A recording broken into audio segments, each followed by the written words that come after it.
Two of the state's best high school girls basketball teams are set to face off. It's the high school basketball game of the week, presented by Mayberry's Furniture, as Upperman takes on Lebanon. I'm Noah McKay on the call here on the Watson Chevy UCR Media Network as we welcome you in to the Crouch Team with Highlands Lake Real Estate pregame show, moments away from tip-off here in beautiful Wilson County, and we have a great girls matchup on deck to get us started as the Lady Bees at 5-1 take on the 4-0 Lebanon Devilettes. Lebanon, the number 4 ranked 4A team in the state in the latest BCAT poll. Upperman, the number 5 ranked 3A team in that same poll, and they are the number 4 ranked team in the UC top 5. First meeting between these two teams since at least 2000, and this promises to be a great one. Two athletic basketball teams that can really shoot the three, set to face off here in a battle simply for bragging rights, but certainly a measuring stick game. Let's get right to it.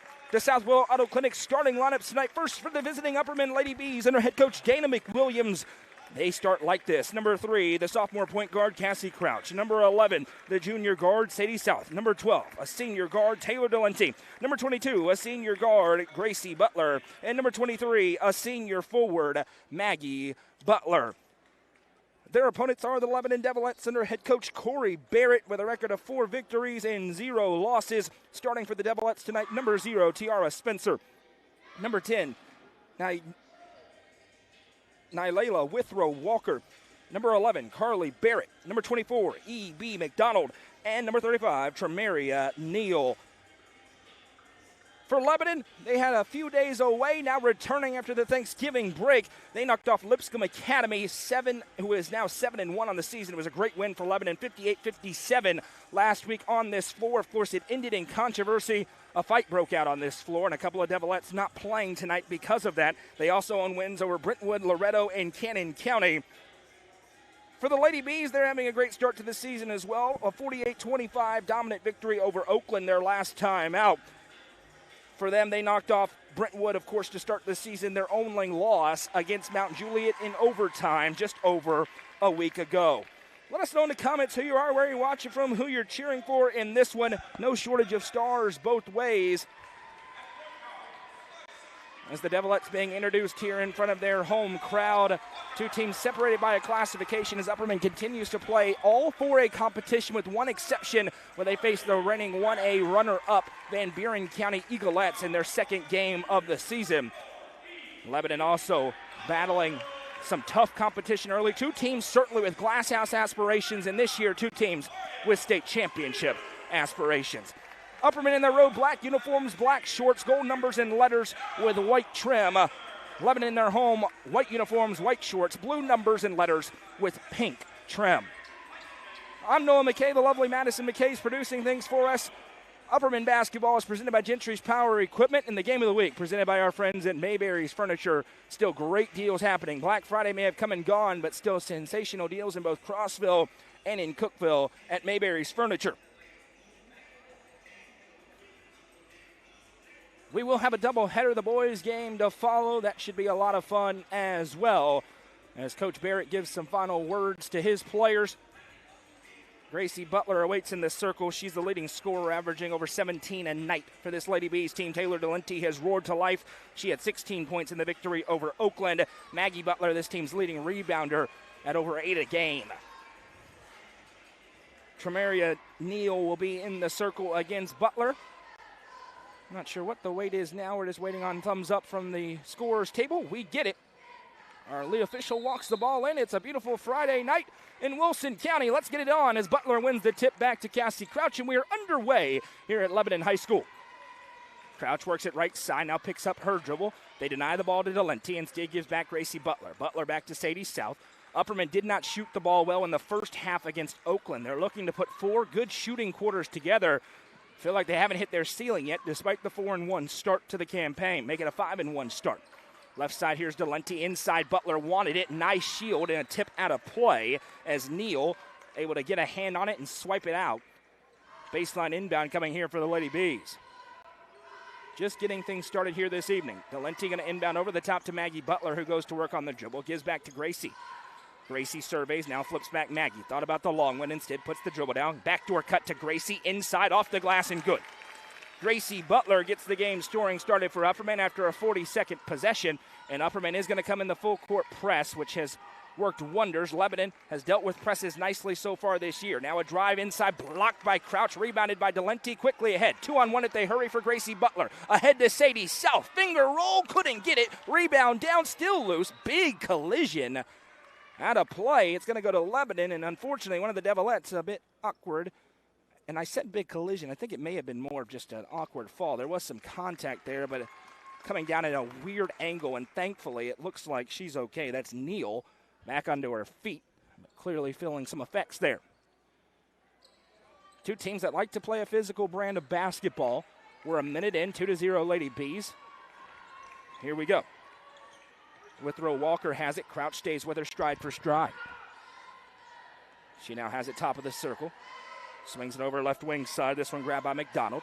E.B. McDonald, this team's leading scorer with 15 points against Lipscomb Academy. Pass back out, now working it is Barrett.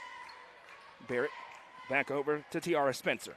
Played a ton of basketball here at Lebanon. Spencer has a screen. Butler works over it. Spencer now going to hand off behind. Around the world goes Barrett. Barrett steps back from the free throw line on its way. No good. Rebound down. It's loose. Maggie Butler wins it.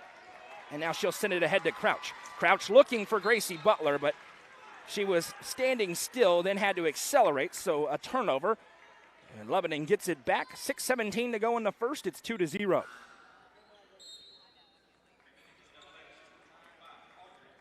Audrey Jones going to check in here as Neal still kind of feeling the ill effects from that fall. Going to get a breather here. 6:13 to go. Time ticking down here. That layup up too strong. Offensive rebound. The turnaround putback is good for Audrey Jones. Jones with the two, and now a whistle and a travel violation. 3 turnovers already here for the Lady Bees. 6:02 to go in the first quarter. It's 2-2. Jones with a size advantage inside on Butler. That's typical. Maggie Butler, the big for the Lady Bees, not the tallest big. She does a great job with her positioning. Barrett has it. She'll swing it back. It's grabbed by Withrow Walker. Sagging off his Crouch. Now she'll swing it over left side. Barrett. Barrett firing into Jones in the low block. Spins back. Barrett. Now McDonald. McDonald bounces in Jones. Butler stays with her. Now a little tie up.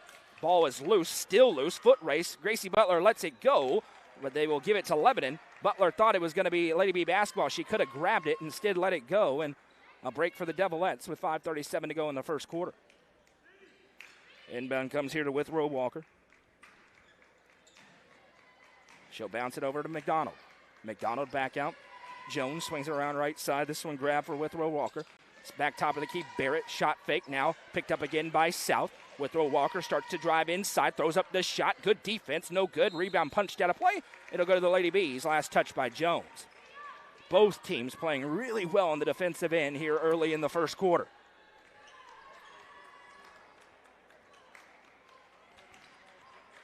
Crouch swings it left side for Butler. Now Maggie over to South. Delenti pops free. Open three on the way. That's a foul. Count it. And one. Jones pushed through the screener. Butler. Delenti splashed home the triple. Count the bucket. It's a Sonia Brown with American Way Real Estate 3. They're going to discuss how to enforce this, but it's a really good call on the outset by the officials because the foul occurs as the shot's in midair. Count the bucket. And one.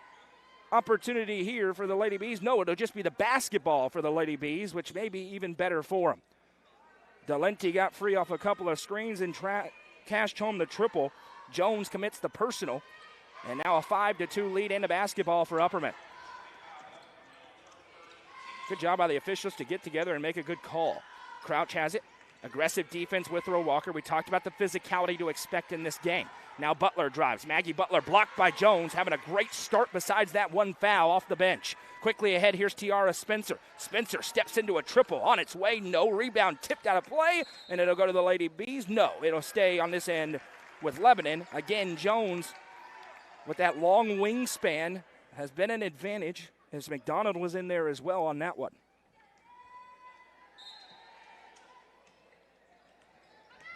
Inbound, now kick out McDonald. She triggers the three in rhythm. Off back iron, no. Crouch with a rebound, spins away from danger, and now she'll bring it up.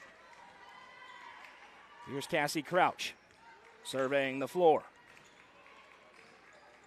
Crouch gives to Delenti. Now Maggie. Maggie, a give and go to Delenti. There's a huge travel, and there it gets called. It'll go the other way. 3 different Devilettes looking. Delenti thought about the kick to Crouch, but it was defended, and by the time she went with the dribble inside, it was too late. Neal back into the table here. She's going to check in for Barrett. T.T. Carson at the table here for the Lady Bees, but not quite in time. She's been great as the 6th man off the bench so far. Lady Bees lead 5-2. Defensive start to the game. Here's Withrow Walker ahead. Spins it over left side, Neal. Lady Bees staying in their man-to-man, have not gone into the 2-3 zone yet. Pass over right side, Withrow Walker. Now Jones has it tipped. Butler gets in front. Now Withrow Walker bobbles and gathers. She's not sure if she has a dribble here, so she gives off to McDonald. That's a smart play for Withrow Walker just to be safe. 3:45 to go in the first quarter. It's 5-2. Pass over right side. Now they swing it back top of the key. Grabbed by Jones. Jones left side, McDonald. Great set play. Open 3 won't go. Lebanon cold to start, but an offensive rebound for Jones, but an errant pass that Maggie Butler steals away. Now Crouch sends it ahead with a right-hand pass to Gracie Butler. Butler thinks about it, hesitates, now skips it across to an open Sadie South. 4-3, but a moving screen. They're going to get Taylor Delenti, who's saying she got pushed. South splashed home the triple, but they get Delenti for the offensive foul on a moving screen. And the unfortunate thing is it wasn't on the closer to South. So a tough break there for Upperman. That was a bang-bang play. Of course, we can't see the front to see if there was any sort of push. There was movement. 5-2, 3:18 to go in the first quarter. Lebanon with the basketball. They're starting to get better looks on the offensive end that have not gone. Pass left side for Neal. Neal spins it back. Jones now works it across Withrow Walker. Spencer off a screen. Now another moving screen. And this one was clear. Audrey Jones picks up her second. She stepped right into it. And Coach Barrett not happy about it. He'll send Carly Barrett to the table for. We're live. You see our Facebook page, YouTube channel, and the Hub Plus Roku app tonight. With our friends at Cookeville Communications, this is the high school basketball game of the week. And it is a good one already. 5-2 Lady Bees, 3 minutes to go in the first quarter. Crouch gives to South, now left side Delenti. Delenti to South, right wing side. Just hit one, it got wiped off the board, but she saw it go through. Maybe the one last piece that needs to come alive for Upperman is Sadie South from long range, but now a miscommunication, a turnover, right to Barrett. Carson awaits as Barrett drives inside. Great defense by T.T. Carson. Then it's poked away, and it goes back the other way. We talked about T.T. and how good she has been. Her defense has been sensational. That time in transition, straight up and down as Gracie Butler checks back in and Cassie Crouch gets a breather. Carson will run the point now, although everybody on the floor for Upperman capable of handling the basketball with this 5. Here's Carson, tries to clear out, bounces it to Maggie Butler, has a lane, drives and kicks. What a feed. Sadie South can't connect. Rebound down to Barrett. Both teams have missed a couple of open looks. Barrett with a runner ahead, it's McDonald. The pass is behind her, though. Allows Delenti to catch up. Kick out Spencer. Her open 3, in and out and in. Tiara Spencer ties the game up at 5 with Lebanon's first triple of the ball game. That's the friendly roll right there on the home rims as Butler got to be careful about the clear out. Here, Carson drives, hands off Delenti. Delenti goes back to retreat. Both teams getting after it in the man-to-man. Now Carson shields off the defender Withrow Walker. 5-5, 1:50 to go in the first. Carson drives inside, too strong. No, she finished it. Thought it was way too strong. That's my eyes failing me. T.T. Carson for 2, and it's 7-5. Now right side Spencer, breakdown defensively. Tiara Spencer gives Lebanon their first lead. Timeout time, 30 seconds for Dana McWilliams. As they caught Gracie Butler away from the basketball there in transition, a quick feed to a wide open Tiara Spencer, and she splashes it home. This is a quick cash pond timeout on the floor. The South Willow Auto Clinic, your hometown auto doctors, family owned and operated for over 4 decades. The South Willow Auto Clinic service all makes and models. Stop in at 640 South Willow Avenue for all your auto repair needs today. 1:31 to go in the first quarter. It's 8-7 here. One of 3 doubleheaders across the network tonight. Over on UCR2, Pickett County in action. In Murfreesboro, they take on Oakland tonight. And on UCR3, it's Cookeville hosting Knoxville Catholic. Score update on the SK Creation scoreboard. The Lady Cavaliers, number 1 ranked team in the UC right now, lead Knox Catholic 15-8. Colin Castleberry on the call. There, the great Jacob Benson on the call in Murfreesboro for Pickett County Hoops. The holy average, Noah McKay, yours truly, on the call here in Lebanon. 8-7 out of the timeout by Dana McWilliams to address the defense as Maggie Butler gives to a wide open Gracie. Gracie floats back. Hezzies now drives inside. Butler contorts, too strong, no good. Barrett with a rebound. Nice defense inside here for Lebanon. And now looking for a quick outlet feed. Wide open was Neal. Another breakdown, but the shot won't go. Now a big fall as that one's knocked out of bounds. No contact, just stretching back for the basketball there was Lewis. And when she got it, it brought her backwards even further. Thankful she's okay. 1:06 to go in the first quarter. It's 8-7. On the SK Creation score where Pickett County leads Oakland 19-17 in a high-scoring first frame. Meanwhile, here Sadie South, Delenti pops free. Wide open for a three. Popped out, no. If either team could start hitting open looks, they could get a big lead. Now quickly ahead again, transition offense, and an errant pass as Delenti closed out. It went right to South. South tosses it back to Carson, now ahead to Gracie Butler. Butler thinks about it, swings it to South, back to Maggie. Upperman likely content to hold for the final look here. We expect this to be a brawl tonight, metaphorically. Just clarify. 28 seconds to go in the first. It's 8-7. Tempers flare just a little bit at the end of the last game for Lebanon. And right now, the Devilettes content to let Upperman hold. 14 seconds. And now Carson has it with 10. With 8. Gonna have to make a move. Bounces it over to Butler. 5 seconds. Butler to Delenti. Delenti, 2 seconds. Backdoor cut. Gracie Butler couldn't get the lay. So many missed open looks in the first quarter, but at the end of one, it's 8-7 Lebanon. This is the high school basketball game of the week, presented by Mayberry's Furniture and Gentry's Power Equipment on the Watson Chevy UCR Media Network. Mayberry's Furniture has been family-owned and operated since 1946 and is now serving the Upper Cumberland with locations in both Crossville and Cookeville, offering the largest array of solid wood furniture and mattresses in the area. They also provide a best price guarantee and in-house service and delivery. Stop into their 15,000 square foot showroom at 1020 South Willow Avenue in Cookeville to see their selection of Amish solid wood, flex steel, Tempur-Pedic, Sealy Posturepedic, and much more today. Mayberry's Furniture is proud to be the presenting sponsor of the high school football game of the week on the UCR Media Network.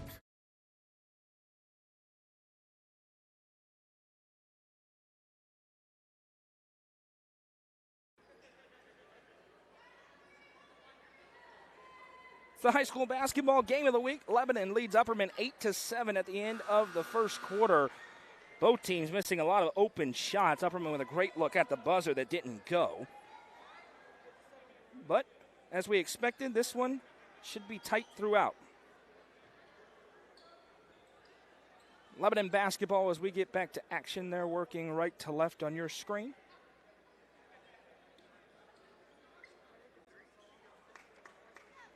As we needed a shoe tie for Withrow Walker. She's ready to go, and so are we.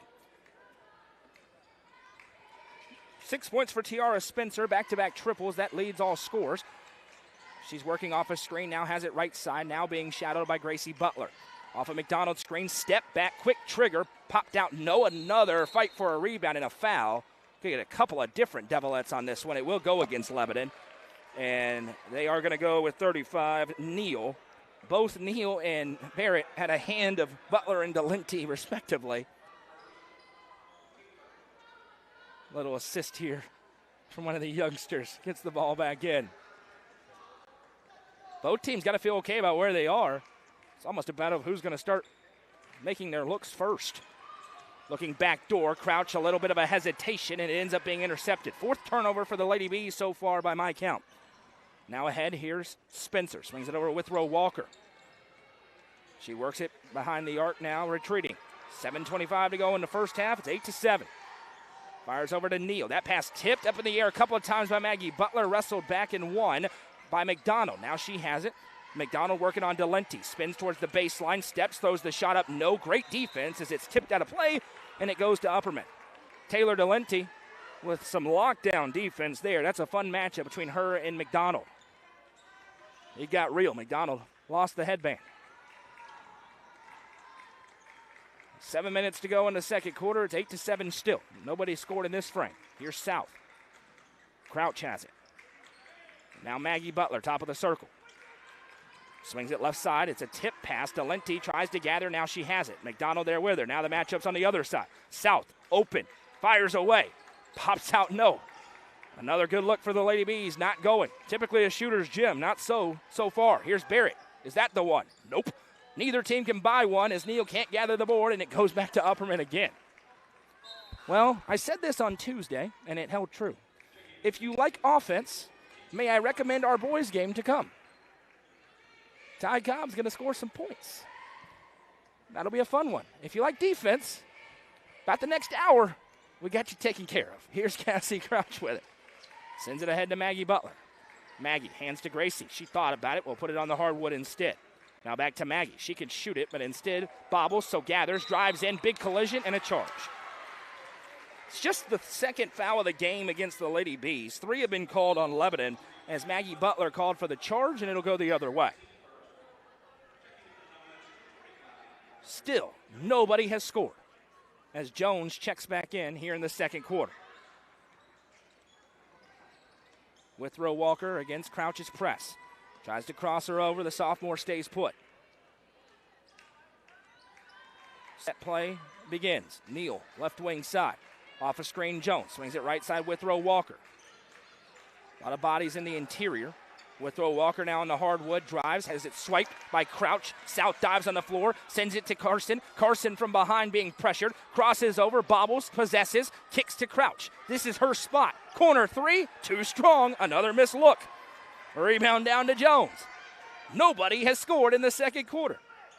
Upperman's probably had slightly better looks, but that's nitpicking. Both teams have had some good shots. Both teams turning it over a good clip.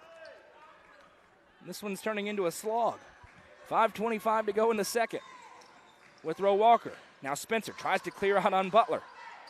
Gracie Butler hops. Now Maggie Butler steals it away. Foot race all alone for Maggie Butler. Surely this one goes, and it does. First points of the quarter goes to Maggie Butler, and the Lady Bees back in front with a huge 1-point lead. 5:04 to go in the second quarter. Spencer slowing it down a little bit. Talking with her coach, mentioned how much she's played in the past couple of years. Lebanon, of course, made the sub-state last year before falling to that generationally great Bradley Central team. Seen a lot of them here in UCR because they played in Cookville's district, no longer in the same district as the Lady Cavs. Right side, Barrett off 2 screens, set play, 3 won't go. Rebound tipped out of play, and again, it will go to the Lady Bees. This may be a race to 20 as Delenti checks back in for Sadie South.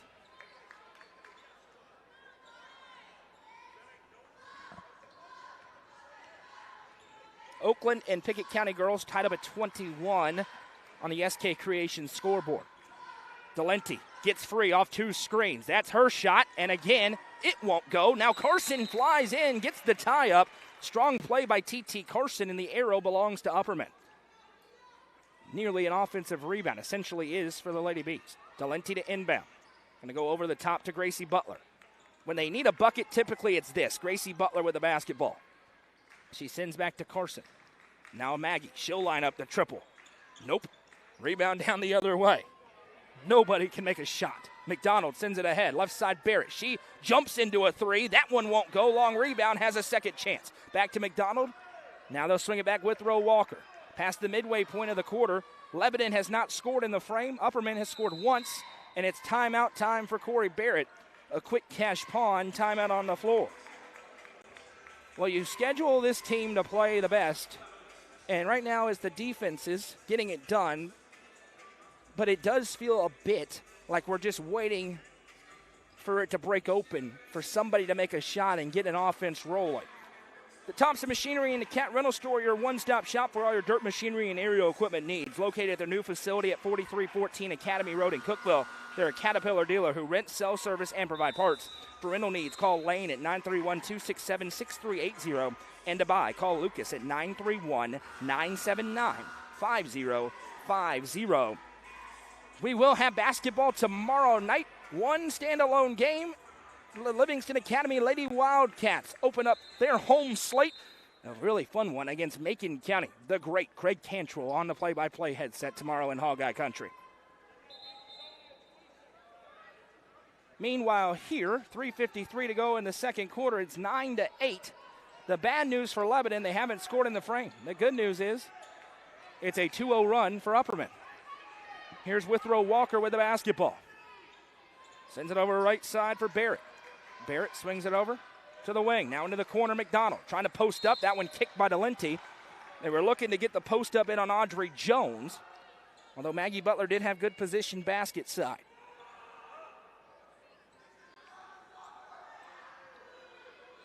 Baseline inbound coming here. Withrow Walker needs an outlet. Running out of time. At the last moment, gets it into Neal. She'll flip to Barrett.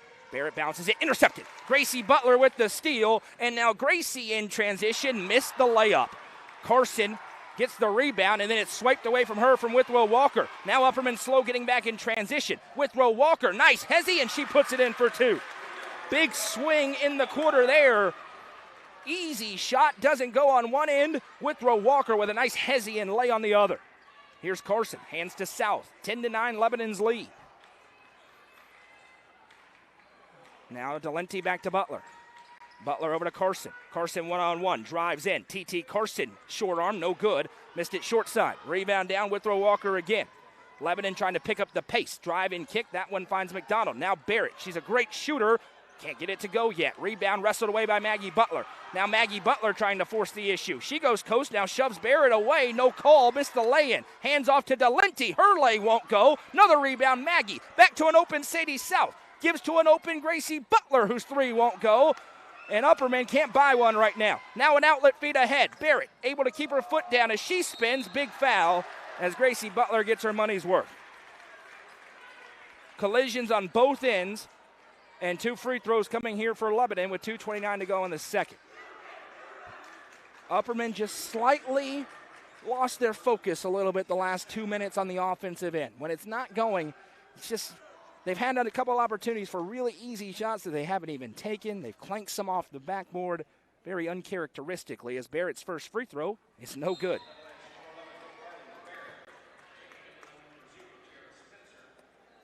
Tiara Spencer back into the game here for Lebanon. Cassie Crouch back in for the Lady Bees.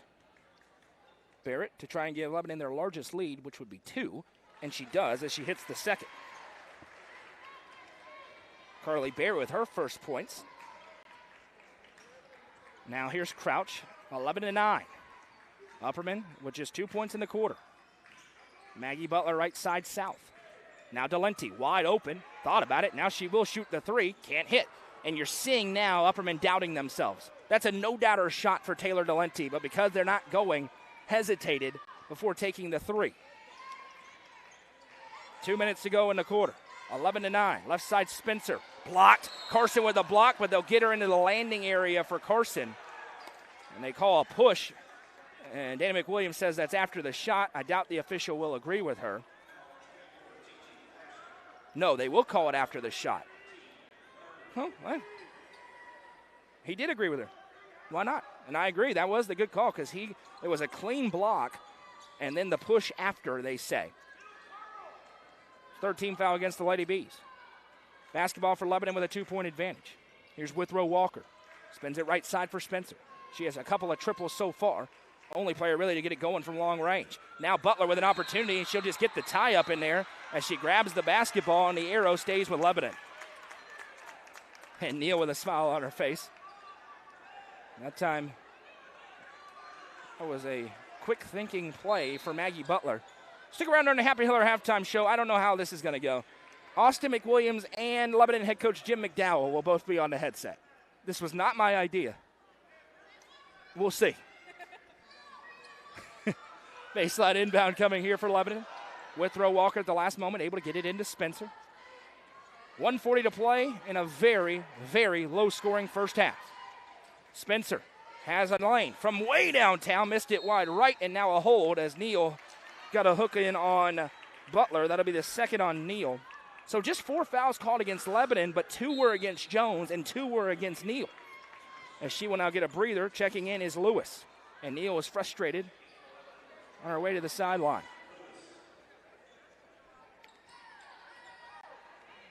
Got absolutely no clue how this game's going to go, ladies and gentlemen. Crouch brings it up. Punches it ahead. Too much mustard on it. Another turnover. Looking for South. Instead, an opportunity for Barrett to stretch the lead to 2 scores. Barrett, right wing side. Now spins back. Withrow Walker. 1:10 to go in the first half. It's 11-9. Now a bounce over. McDonald now goes into the low block, trying to turn on Delenti. Delenti goes straight up and gets the block. Rebound down to her. Lewis couldn't get it to go. 55 seconds. Now here's Crouch. And again, Upperman just not in any sort of offensive rhythm. Completely out of sorts. Delenti, you can see nobody's where they think they're going to be. This is a team that needs halftime. Crouch on a cut, drives and kicks to South. Thought about it. Again, it's normally a shot they just take. Dana McWilliams with a perplexed look on her face. An experienced basketball team out of sorts. Delenti. Both teams are just sat in man-to-man and have given the other fits. As Crouch clears out Withrow Walker. Now they will hold for the last shot. 15 seconds. Delenti waits. Bounces it to Crouch. 10 seconds. Cassie goes to work. Over to Delenti. 6 seconds. To Butler. Maggie to Crouch. Crouch to Butler. Gracie Butler from downtown. That's no good. And the lowest scoring half on UCR this year is in the books. After 2, it's Lebanon 11, Upperman 9. We're going to have the weirdest Happy Hiller halftime show of all time when we come back. This is the high school basketball game of the week presented by Mayberry's Furniture on the Watson Chevy UCR Media Network. Tee-Up is the Upper Cumberland's best indoor golfing experience. With 3 state-of-the-art golf simulators, you can work on some of the world's best courses, all in the comfort of their climate-controlled facility. Want to know where you can improve? See everything from club speed to spin rate in seconds. They also have plenty of other games to enjoy time with friends. Conveniently located at 141 4th Street in Baxter. Stop in. Visit them online at teeupgolfclub.com or call them at 931-559-GOLF to reserve your simulator today. Tee-Up is proud to support this broadcast on the UCR Media Network.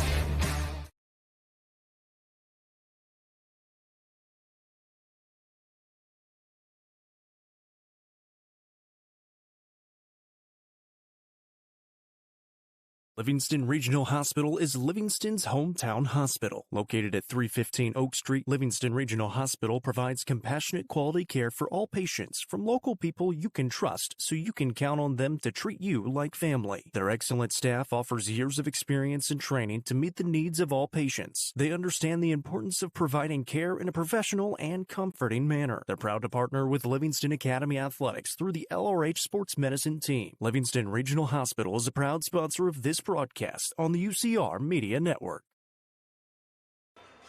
Welcome back. It's time for the Happy Hiller halftime show. Visit happyhiller.com to see how our friends at Hiller can help solve your plumbing, heating, cooling, and electrical problems today. It's happyhiller.com, and I've got no clue how this is going to go.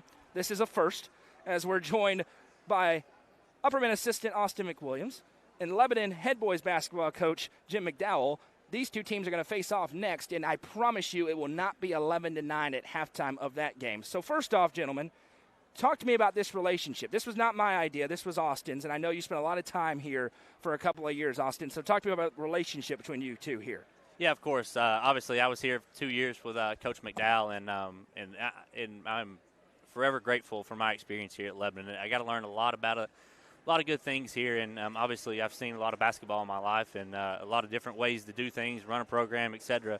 And then also getting his outlook and his perspective, the way it did it, it forever changed the way I'll coach and all the things that I'll do forever as a coach. So obviously our dynamic was really cool there. We were able to have some success here too, so that was also fun. And Austin's continued to have success. Oh, hang on one second, Coach. This is on me. Hang on. You're about to hear him. I promise he's here. Go ahead, Coach. There we go. There we go. And Austin's continued to have success since he left. It just seems to follow him everywhere he goes. I mean, we had a state Final Four run when he was here, and then also had Jared Hall as Mr. Basketball the following season. and then he just picks right back up with going back to the state tournament and then the state championship the year after with Mr. Basketball Ty Cobb. But, Austin is I really think he's one of the best young assistant coaches in the state of Tennessee. And I'm not just saying that because he's here. Just what he was able to bring to our program and just from a player development standpoint, and then just, growing up and, living basketball like him and his family have done was a tremendous asset during the time that he was here. Do you get to take credit for this? Because he was in the Upperman bubble for a long time, then left, came back, and all of a sudden they started winning at a really high level. So do you get the credit for that? I think he had to get out to see things a different way. That's right. 100%. And I think he brought that back to Bobby Mack and maybe changed his perspective a little bit. Also didn't hurt to have Ty Cobb, I will tell you that. I can't take any credit for that guy. Well, now this is where I get to have some fun. So typically I ask about the opponent. Austin knows this. So with you guys here, let's start with you, Austin. Lebanon tonight. Your thoughts on the Blue Devils as you get ready to face them? Man, you watch them. They're really athletic. Got a lot of good guys that can do a lot of good things. They spread the floor out really well, and obviously they got some really good guard play. And so for us, that's something that's even a little different and even different style of play than what we're kind of used to. And Coach McDowell obviously does a really good job, so it'll be very interesting to kind of see how the dynamic of the game shapes up. Well, that was a very good 8 out of 10 on Coach Speak. So now we'll go to Coach McDowell, head coach. Your opportunity, Coach. You get a defending state champion in your barn tonight. Your thoughts on Upperman and their squad coming ahead tonight? Well, that's one thing. We're trying to get ready for district play, and we play Beach on Tuesday. And they're a really good team, and you're not going to play a better team than Upperman. I mean, defending state champion, Mr. Basketball coming back. Very well coached. They got the Big Johnson kid inside. That's a load. Those guys know how to play. They have a high basketball IQ. They're physical. They're tough.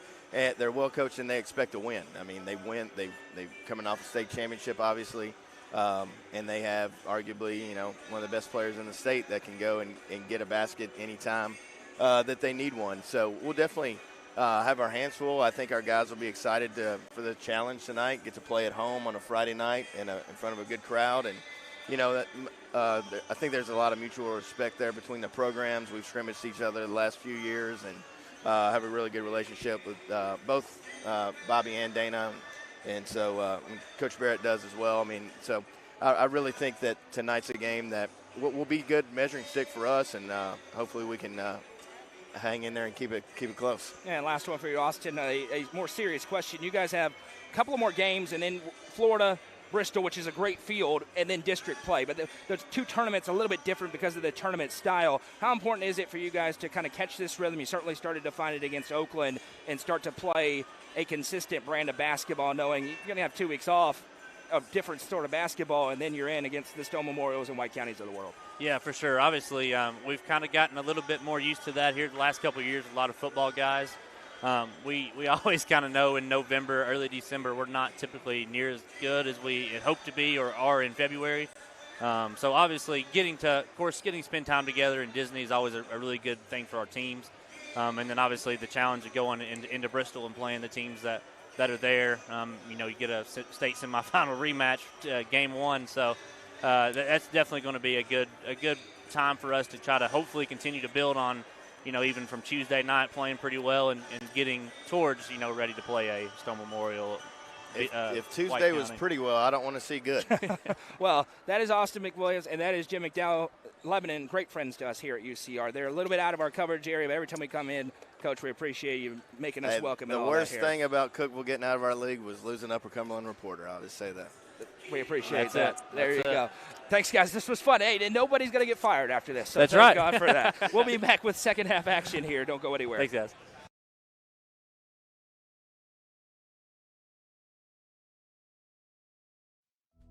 At the Quality Family, we believe care isn't just a service, it's a promise. Whether you're bouncing back from surgery, navigating a serious illness, or need essential equipment to stay independent, we provide skilled home health, compassionate hospice, and reliable DME services right where you need them most. At home. Covering communities in Kentucky and Tennessee, we're in your corner. The Quality Family. Trusted care right where life happens.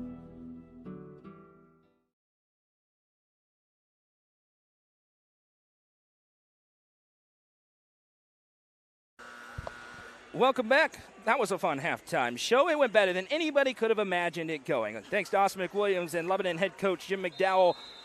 There's a lot of respect between the two programs. You can see it. You've seen it so far in this game, but that could get a little bit more contentious if this trend continues, because this has been a tight game. It's 11-9. I don't know if either team feels like they played particularly well to this point. 2 points in the second quarter for Upperman, 4 for Lebanon. Make it 3 for Lebanon. And this one is up in the air. Who's going to hit a shot first? Upperman clanging open layups off the backboard, missing open threes as Delente gets it into Gracie Butler. Now hands off to Taylor Delente. Upperman just out of sorts in that first half. Their defense kept them in it. Credit Lebanon's defense for forcing some of that, but the open layups, that has little to do with the defense. As Butler gives to South off a screen, top of the circle, back to Crouch. Delente pops free. This has been there all night for Taylor Delente, but she's only been able to splash one of them home. No good again, rebound down. Now pushing it ahead is E.B. McDonald. Upperman certainly going to have to keep shooting when you get looks like that. Now here's Withrow Walker in the half court. 7:20 to go in the third quarter. It's 11-9. Neal, great quick step inside around Butler for the 2. Tremendous play for Tremaria Neal. Had the slow spin and then an explosive quick step, and Lebanon leads by 2 scores for the first time tonight, 13-9. The reality is, I joked earlier, maybe a race to 20. Right now it could be. Butler was open, passes it up. Now Crouch looking inside for Maggie Butler. It's knocked out of play by E.B. McDonald. The length in the interior presenting issues for the Blue Devils against this Upperman offense. Delente with the basketball here. Upperman in need of a bucket. Probably working on about 8 minutes of scoreless basketball dating back to early in the second. And that came on an easy steal and score. Crouch drives inside, has it poked, can't gather, out of play, and it goes back to Lebanon. Turnovers continue to mount for the Lady Bees, and a quick cash pawn timeout for Upperman. Certainly not the start to the third they wanted as they've continued to be flat. Taylor Delente trying to clap her hands and hype up her squad. The South Willow Auto Clinic, your hometown auto doctors, family owned and operated for over 4 decades. The South Willow Auto Clinic service all makes and models. Stop in at 640 South Willow Avenue for all your auto repair needs today. Our Game of the Week 3-point sponsor is Gary Maxwell Insurance. There's only been one made 3 for the Lady Bees, so we haven't been able to talk about our friend Gary Maxwell very much. But for all your insurance needs, please check out one of our longest-running advertisers, Gary Maxwell Insurance, locations across the Upper Cumberland. We also want to welcome back another one of our long-running all-inclusive sponsors. It's just renewed for another year. Swallows Insurance Agency, renewed today for the next 365 days. We appreciate their long-running partnership with us here at UCR. Swallows Insurance Agency. Here's Withrow Walker bringing it up. Working on Crouch. 6.5 to go in the third quarter. Here's Neal. Neal, will she go for another step? This time Maggie Butler defends her better. Shot put up. Foul is called. 2 free throws coming for Tremaria Neal. They'll get the second personal on Maggie Butler. And all of a sudden, Lebanon, who's not in great offensive rhythm on their own, they're getting a sizable lead because it's 13-9 with 6:20 to go in the third.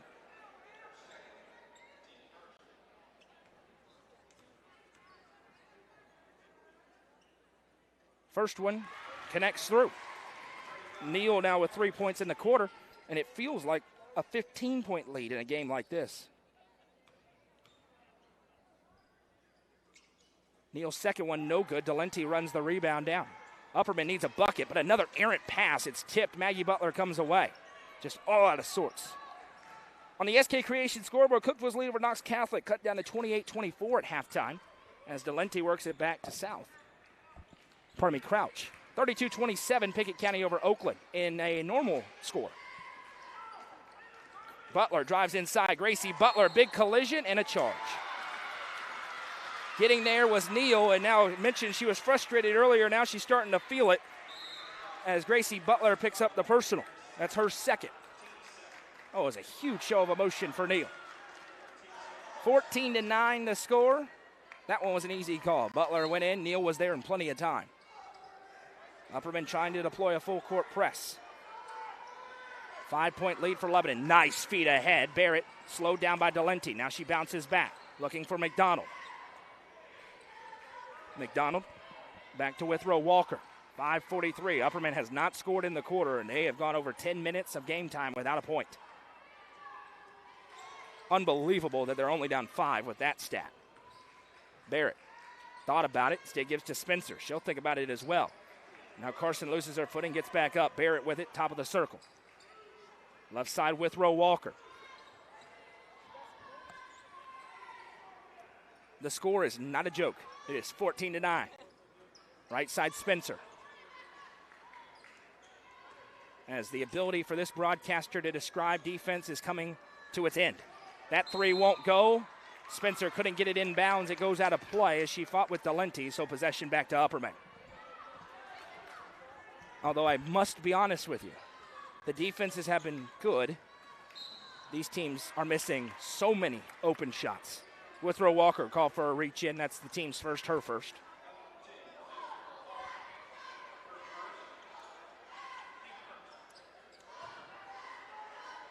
Taylor Delenti to inbound. Maggie Butler there with it.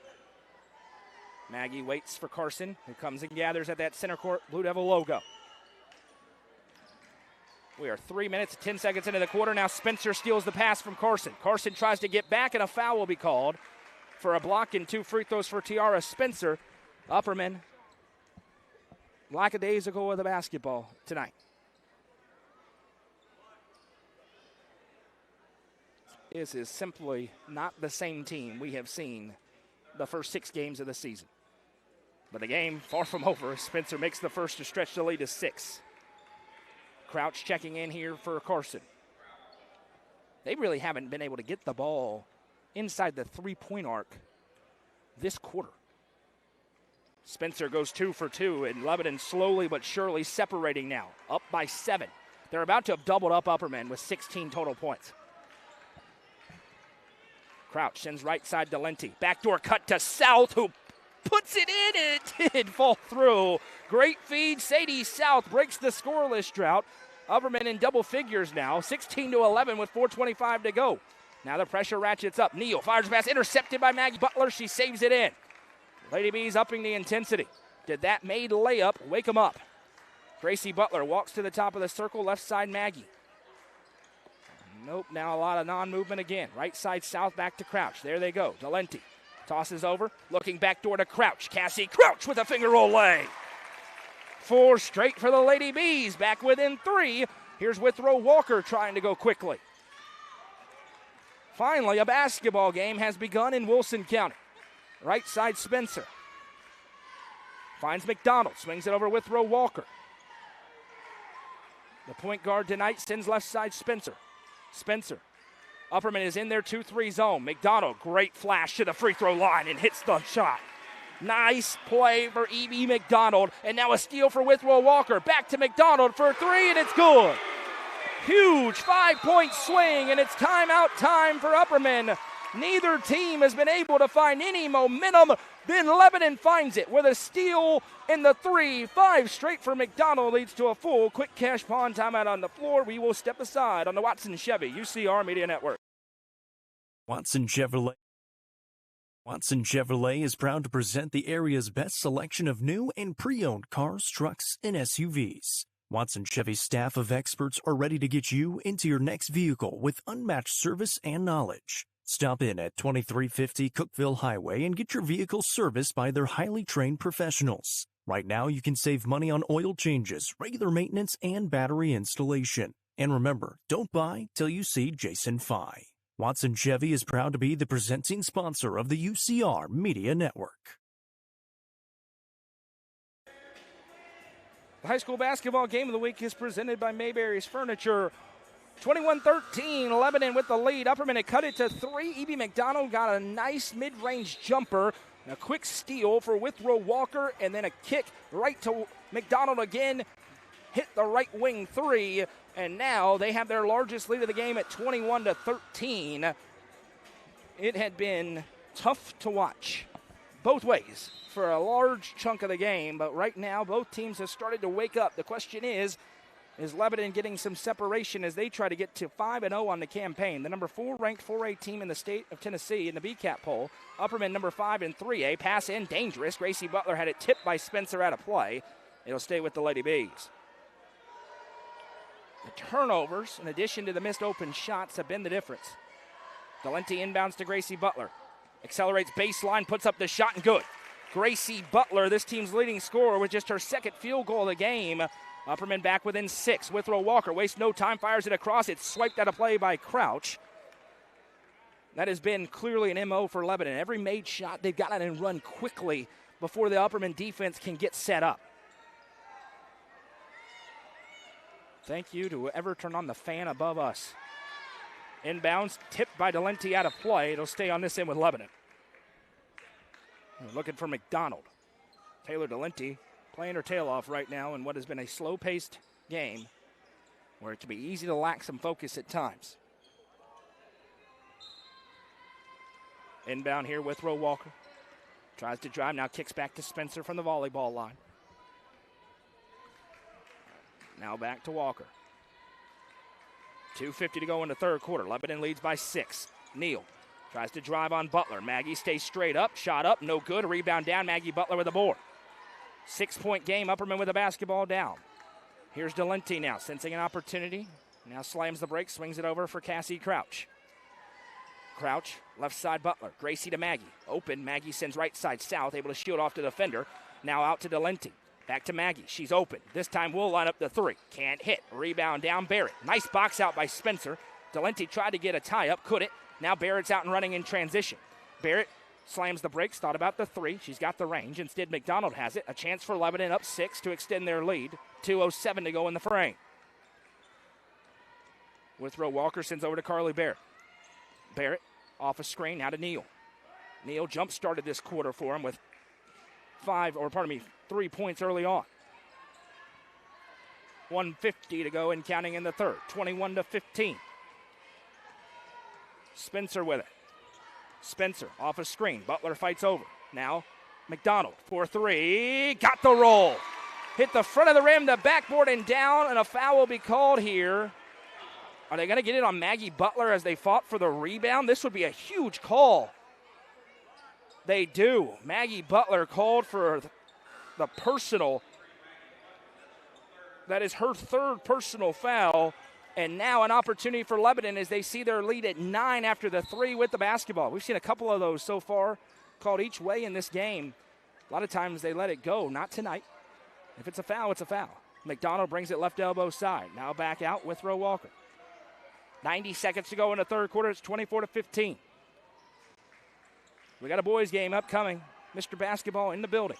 That pass nearly intercepted. Nice job by Neal to shield off Butler. Right side Spencer for a commanding lead. No. South with the rebound. Upperman in need of a bucket. Down 9. Crouch working against the press now. South. 10-second clock ticking. Carson able to cross the line. Carson kicks to Butler. Gracie. Head fake, drives and kicks to Crouch. Crouch surveys the floor. She's got Butler wide open. She'll line up the 3 and hits. Upperman needed that. Gracie Butler with a Sonia Brown and Gary Maxwell with Gary Maxwell Insurance 3. I just combined 2. Now a big collision. We play on. Delente couldn't save it in. And it kicked out. That's a Sonia Brown with American Way Real Estate and Gary Maxwell Insurance 3. I haven't had many opportunities to say that tonight. 24-18 as Audrey Jones to the table. She'll check in here. Neal, who's playing great, will get a well-earned breather. 24-18, 43.3 to go. Seems like an offensive explosion in this quarter for both teams. With Roe Walker. Crouch turns her away. 40 seconds to go. Corey Barrett gives the play call. They'll go to work. Spencer left wing side. Fires it out to McDonald. Now fires in Jones. Jones clears out. Offensive foul. Little extension on the spin. Gracie Butler takes the charge, and that is the third on Audrey Jones. And it sends Phoebe Lewis to the table for her, I would imagine. Maggie Butler also back to the table as Upperman has a chance to cut it to 4 or 3 into the fourth quarter.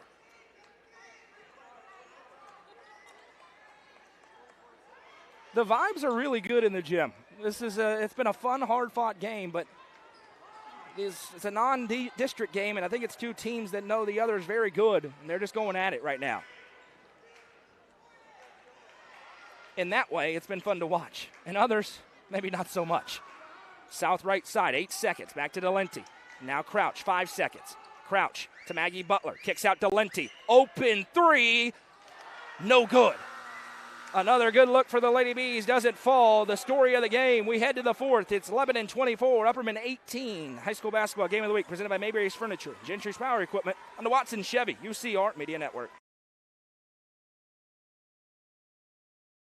Legacy House is right here in the heart of Smithville. It's more than a boutique, it's a family story woven into every thread. I'm Amy Allen, and I started this place with my 3 beautiful daughters. We offer timeless pieces that feel both classic and bold. From rich textured clothing to one-of-a-kind accessories. This shop has a perfect mix of heritage with a modern edge. So come on down, you'll find more than just fashion. You'll find a place where legacy and style meet. Located at 104 West Walnut Street in Smithville. Stop by and see their selection Tuesday through Saturday. Legacy House is proud to be an all-inclusive sponsor.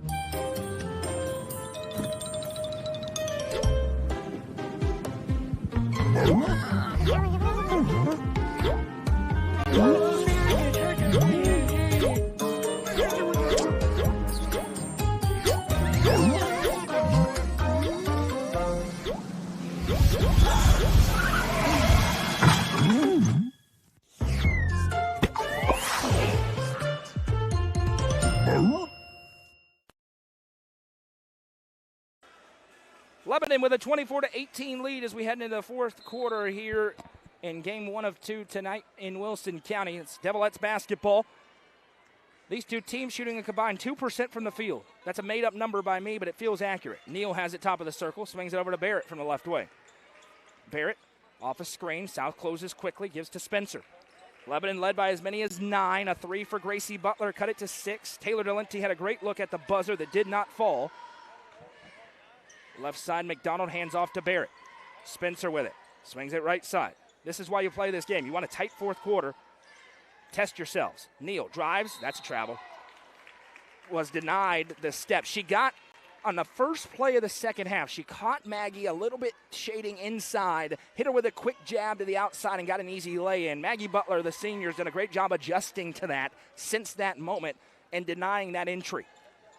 7:18 to go in the ball game. It's 24-18. There is an opportunity, though, for Neal to then go the other way against that. Break the trend. Butler sends right side. Lebanon in his own defense. Tossing it inside Gracie Butler. There's a collision and a foul. Gracie Butler will go to the line to shoot 2. They'll get the third on Tremaria Neal. And Upperman's leading scorer will go to the Sonia Brown with American Way Real Estate free throw line to shoot 2. And at this point, down 6 against a great team, Upperman's going to need to make their free throws. Right in front of the Lebanon student section, which is in their Christmas sweaters. Gracie Butler hits the first. She does lead Upperman tonight with 6 points. Nobody else with more than 2 for the Lady Bees. Next one for Gracie. No good. Rebound down. Grabbed by McDonald. 24-19, Lebanon with the lead. A minute into the fourth quarter.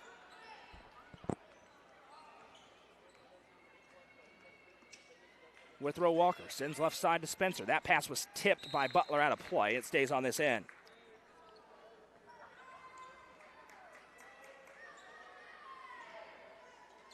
It has looked more like a basketball game in the second half, which is good.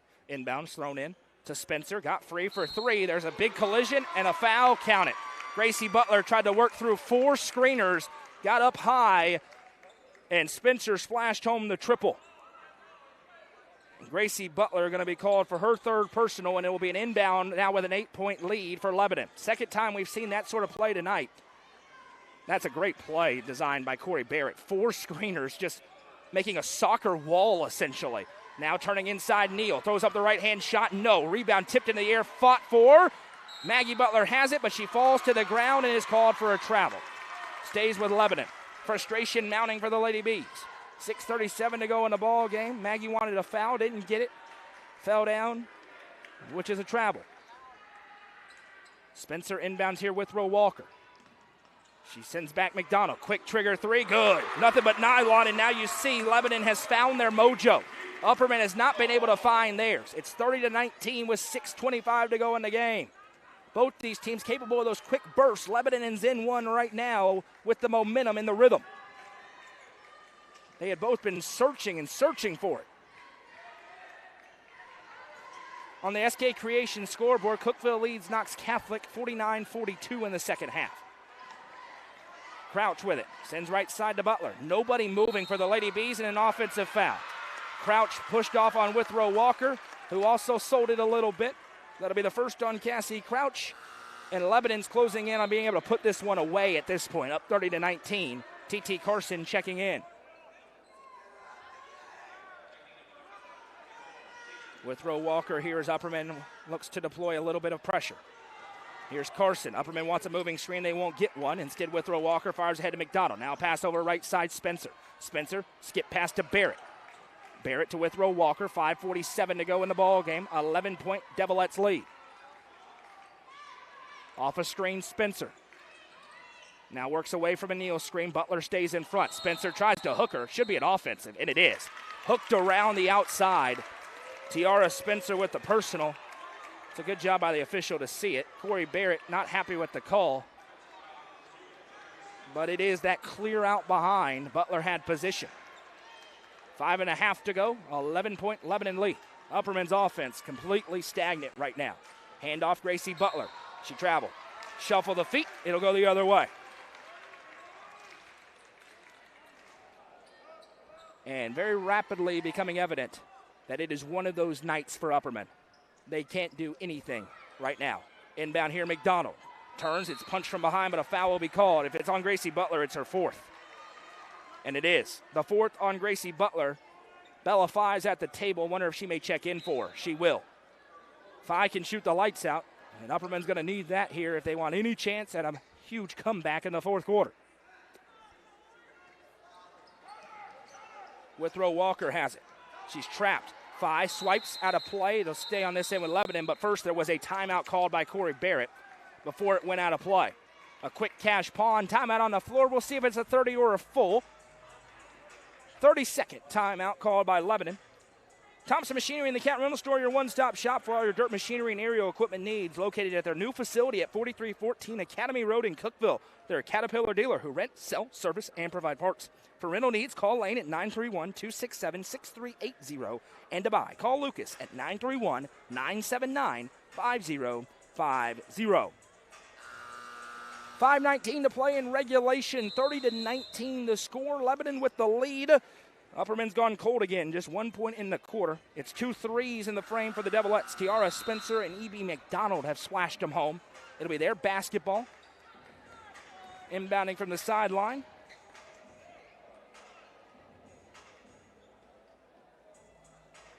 Score update on the SK Creation scoreboard. Cookeville leads Knox Catholic 51-42 with 7 minutes to go. Now Withrow Walker going to drive and kick. Punched out of play by Bella Fi.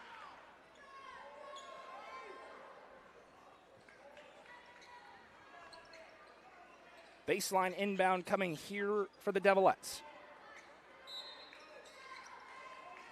They will not defend the inbounder. Withrow Walker throws it up. Nobody's there, but Spencer just goes into the empty space to collect. Lebanon a bucket or two away from icing this one. Upperman has an explosive offense. I know you're thinking, what are you talking about? They have not played well on that end this evening. Spencer, and they will call a foul here. And that is not a foul. Bella Fi called for the personal. Withrow Walker took a tumble and just lost her footing. They called 5 for a push. 14 foul against Upperman. All in all, been a pretty fine officiated game, but that was not a good call. Inbound here to Withrow Walker. 5 steps to her. Neal moves. Moving screen, it'll go the other way. That's the fourth on Tremaria Neal. So now she has 4 and Gracie Butler has 4. Obviously, Butler, the team's leading scorer for Upperman. A big loss for them to not have her on the floor right now, needing a comeback. 4:58 to go in the ball game. It's 30-19. Delenti with it. With no Gracie Butler on the floor, Taylor Delenti is the shot creator for the Lady Bees. And again, Carson had to go off her chest and just watched it roll out of bounds. And right there was the description of the game. That was just a bobbled pass. All you got to do is pick up the ball and just watched it roll into the backcourt. 30-19. Inbound Withrow Walker.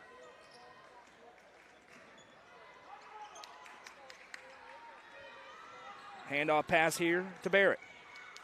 Withrow Walker pops free. Hasn't attempted many shots tonight. That one won't go. Rebounded by Maggie Butler. Fi's running the floor. There's the outlet feed. Fi puts up the shot and is fouled. It's a good foul for Audrey Jones, despite it being her fourth. Bella Fi will have to earn it at the line. The Sonia Brown with American Way Real Estate free throw line, where she will shoot 2 with 4:24 to go.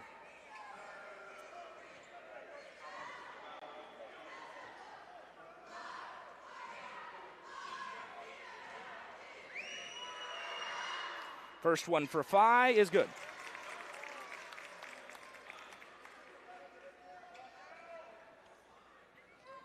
First points for Bella Fi off the bench. Next one doesn't get the roll. 1 for 2, still a 10-point lead for Lebanon. 4:22 to go in the ball game. 30-20. Well, it wasn't a race to 20, but it may have been a race to 30. I sold myself short earlier. Pass over left side. Spencer flips it to McDonald. Trying to get the post up inside. McDonald drives and kicks Spencer. Lines up the deep 3. There's your dagger. Tiara Spencer with her 4th 3 of the game. And on a night like tonight, that may as well be 10 threes splashed home. 33-20. Now Carson drives and is fouled. And this will be 2 free throws as now Upperman has hit the bonus, as they're going to get Withrow Walker for a reach. That's her second. T.T. Carson to the line to shoot 2 with 3:54 to go.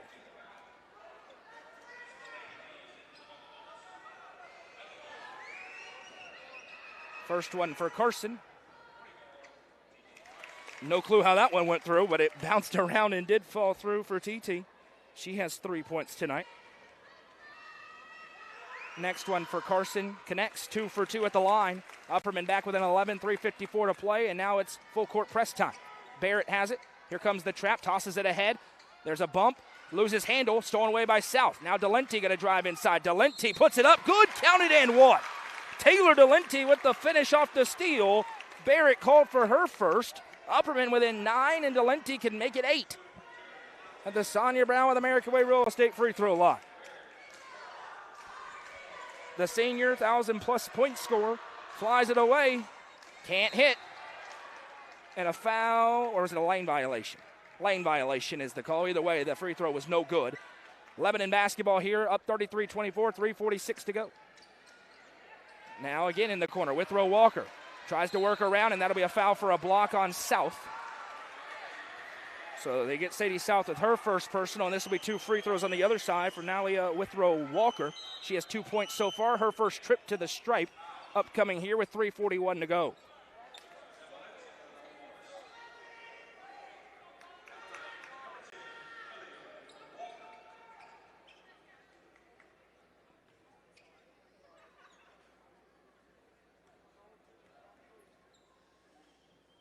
First one for Walker is good.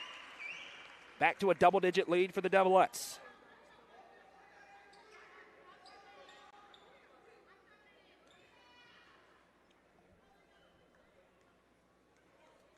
Next one on its way. Withrow Walker, a little bit short, no good.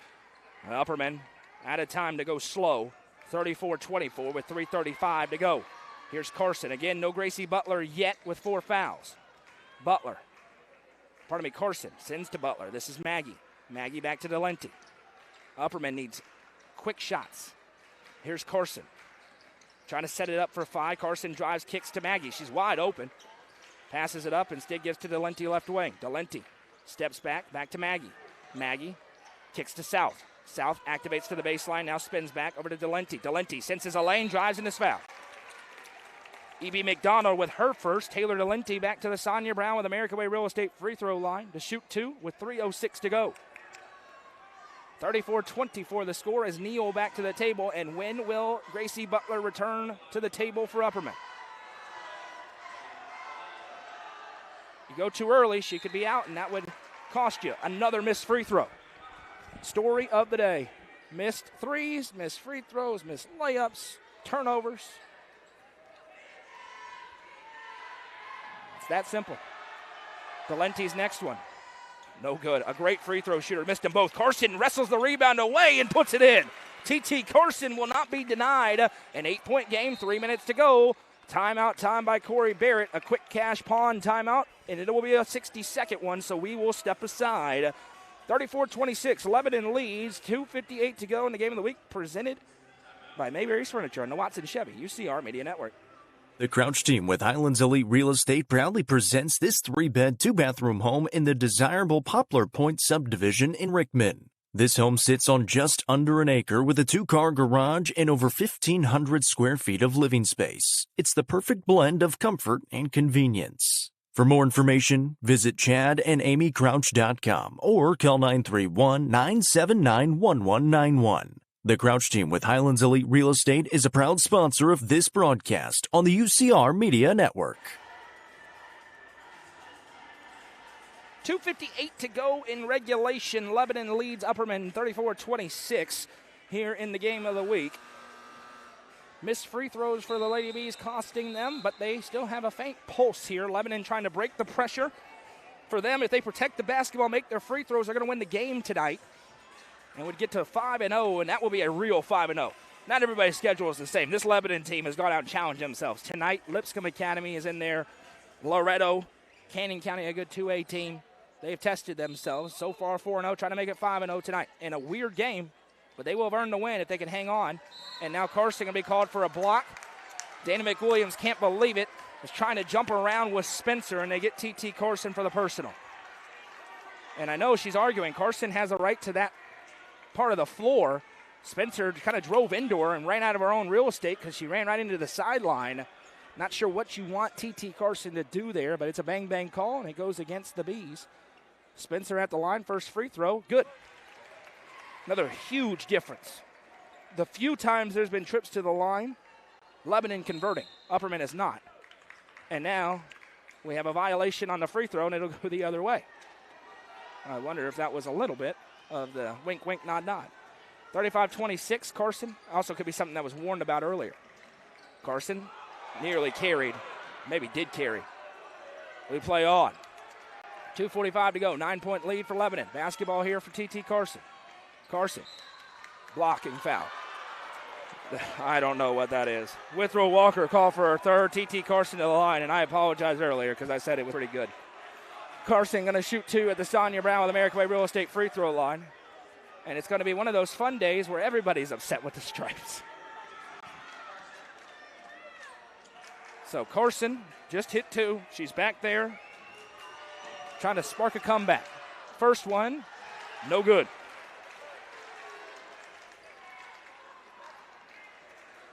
Upperman has not played in this gym against Lebanon in a long, long time. In this particular gym, maybe ever. The rims not being favorable. Another missed free throw, 0 for 2. Spencer against the trap, fires it ahead to McDonald.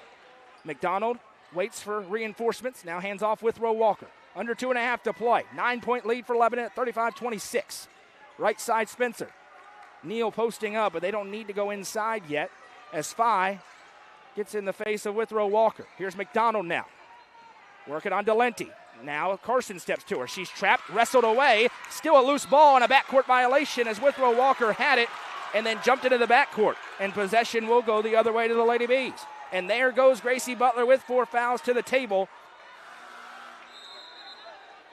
And she will check in for Bella Phi, who did a really nice job, particularly on the defensive end, checking in there. 2:08 to go in the ball game. There's some life in the gym. 35-26. Corey Barrett not happy with the officials. Mentioned nobody is right now. Delenti going to bring it up. Upperman's going to have to find some urgency. They haven't had it really all night. Delenti sends it over to Gracie Butler. Now Maggie. Maggie waits. Back to Gracie. Thought about it. Probably wise to just shoot it at this point. 1:50 to go. Carson flips to South. Deep three. Got it. Sadie South with a Sonia Brown with American Way Real Estate 3. It's her first. Gracie Butler can't foul. Withrow Walker drives in. Now baseline back out. 6-point game. 1:37 to go. Pass across. Here's Barrett. Barrett drives inside. That's a travel. Shuffled the feet as South with good defense. Upperman has a shot. 1:31 to go. 35-29. I have no earthly idea how they have a shot, but they do have a shot. Carson going to bring it up here for him. 35-29. 1:25 to go. Here's Butler. McDonald stalking at the three-point line. Gracie starts to drive, kicks back to South. South to Carson. Carson drives inside, big collision, and puts it in. T.T. Carson for 2 more. Upperman's within 4 with 1:09 to play. Out of nowhere, Lady B's alive. Now a near steal, there's a tie-up, and they call a foul. Oh, my. They call Taylor Delenti for her second. 2 free throws upcoming. Lebanon needs these with 1:04 to go. Not so sure about that one. As Bella Fye to the table, she's a shooter. E.B. McDonald, exactly who Corey Barrett wants at the line, goes to the stripe to shoot 2. 1:04 to play. Upperman all of a sudden has hit a couple of buckets, a 5-0 run as McDonald hits the first free throw. 11 tonight for McDonald as Fye checks in for Carson. We thought it would be this style of game the whole time. We just took a few detours to get there as McDonald makes the second, back to a 6-point Lebanon lead. Fye comes to get the inbound. 60 seconds to play. Does Upperman have a miracle in him tonight here on the road? And I mean a miracle.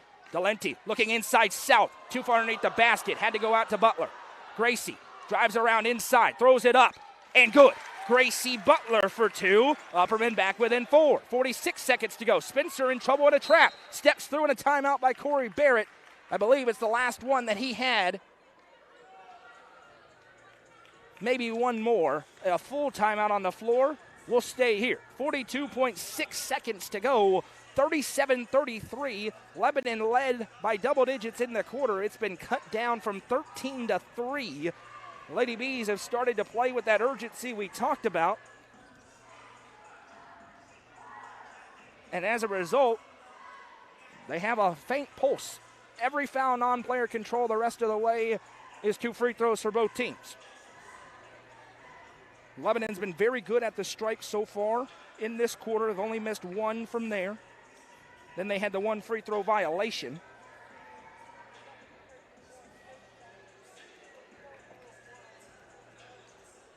The number 5 ranked 3A team against the number 4 ranked 4A team going at it here. And now both these elite coaches are on the whiteboard trying to draw up something. Gracie Butler's 4 fouls, the biggest X factor potentially at this point in time. They need her on the floor. A foul and 2 free throws still leaves it at a 2-possession game. At a certain point, Upperman would have to make a couple of threes, you'd imagine, for them to have a chance at this one. Inbound coming here from McDonald. Finds Withrow Walker, poked by Fye, but they called a foul. It has been a very, very quick foul whistle here the past few minutes. Both ways. As Bella Fye to the table. And Dana McWilliams is saying we weren't trying to foul. As Nalia Withrow Walker to the line to shoot 2. She is 1 for 2 so far at the stripe tonight. Those came earlier in the quarter. She takes a deep breath.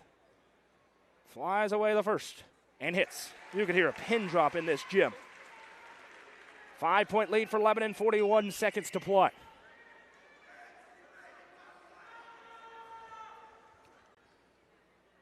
Next one, missed it. 5-point game. Maggie Butler with a rebound.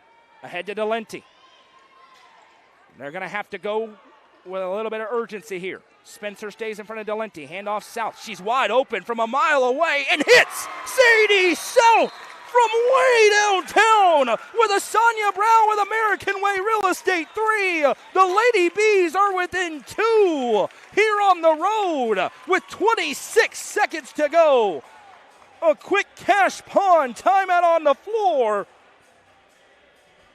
Where did this come from? Sadie South off the dribble from a mile away. It will be Lebanon basketball. This has been a massive comeback. They trailed by 13 with 5:30 to go. With 26 seconds, it's 38-36. We told you both these teams can score in a hurry. You saw the burst for Lebanon early in the quarter. You figured it was over. Upperman said not so fast. Now we mentioned it has been a very quick foul whistle. Gracie Butler playing with 4. Upperman will likely try and force a turnover for a few seconds and then be forced to foul. Lebanon, if they can go 2 for 2 at the line, they're still okay with stretching back to 2 scores. But a haymaker thrown by the Lady Bees here on the road as they try to snatch a victory from the jaws of defeat. Baseline inbound, E.B. McDonald will be able to run the floor after the made bucket. McDonald sets up. Withrow Walker pops free. Phi with her stride for stride. Withrow Walker seals it off. Here comes the trap. She's in trouble. She's out of bounds. Turnover. Lady B basketball. 19.6 seconds to go. A perfect trap deployed by the Lady Bees. They have a chance to tie or win. Here's Gracie Butler with the basketball. 17 seconds. She checks over towards her coach. 13 seconds. And she wants timeout with 11.3. The game of the week has finally lived up to its billing.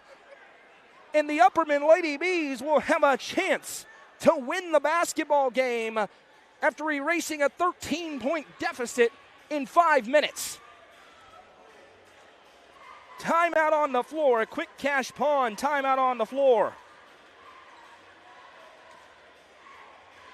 On the SK Creation scoreboard, Cookeville knocks off Knox Catholic 61-51. Pickett County up 3 with 18 seconds to go as Oakland trying to do what Upperman's doing, which is have a huge comeback. Upperman ball down 2 with 11.3 seconds to go. This would be a miracle. I said that earlier that they needed one. They're a bucket away from a miracle. Sadie South has 2 threes in the quarter. 5 on the floor for Upperman. Phi, South, Delenti, and the Butler twins. It will be a half-court inbound here from the sideline for Taylor Delenti. 11.3 seconds to go. Gets it into Bella Phi. Phi, right side Butler. 8 seconds for Gracie. Back to Delenti, 4 seconds. Taylor Delenti. Back to Gracie Butler for the win. No good. Lebanon survives. They got the look at the buzzer, but the final score is Lebanon 38, Upperman 36. What a fourth quarter. We welcome you in to the Thompson Machinery and Cat Rental Store post-game show. Lebanon was in cruise control, up 13. Upperman came out of nowhere, roared back, but the great look for Gracie Butler. They'll take that every time in that situation, every day of the week and twice on Sundays. Doesn't go, and Lebanon gets to 5-0. Upperman falls to 5-2 as we tally up the scoring. Nobody will remember the disaster that was the first 2.5 quarters of this basketball game on this floor here in Wilson County tonight.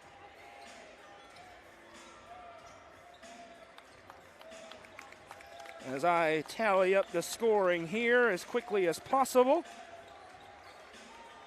which isn't that fast if you know my math skills.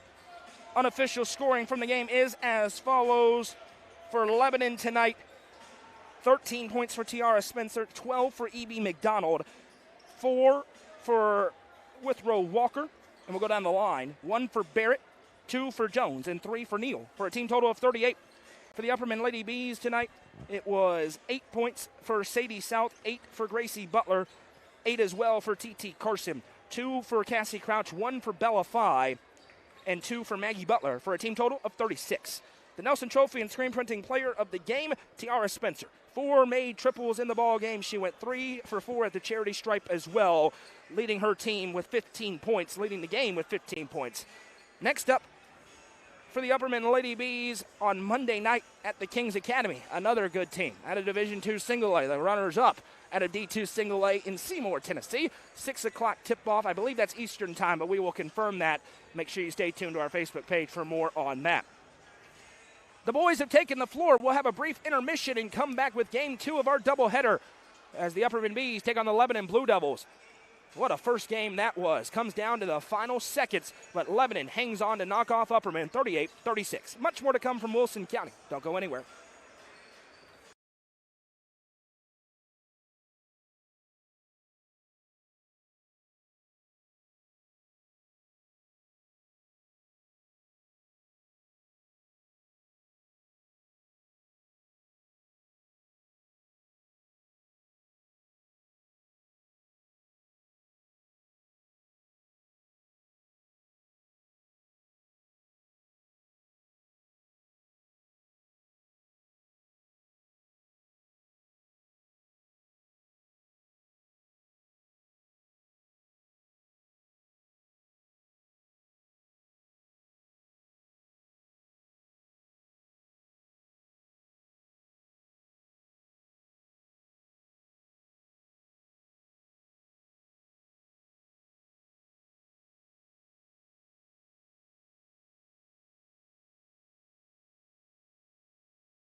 Let the bidding begin.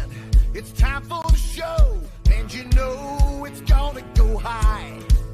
There's a buzz in the air, and people come from everywhere to hear the auctioneer cry. The sound of the gavel never gets old when you hear DJ say so. Live or online, we handle auctions of any kind. Call Amanette's Eagle Auction at 526-5335, where we soar higher.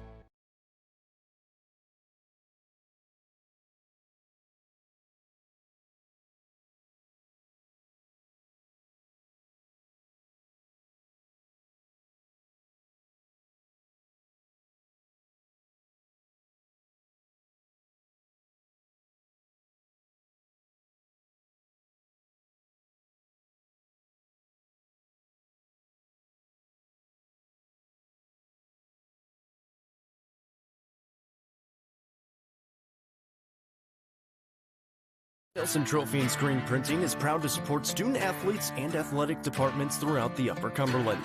They are also proud to sponsor Nelson Trophy and Screen Printing's Player of the Game on this broadcast. From trophies to t-shirts, they can do it all.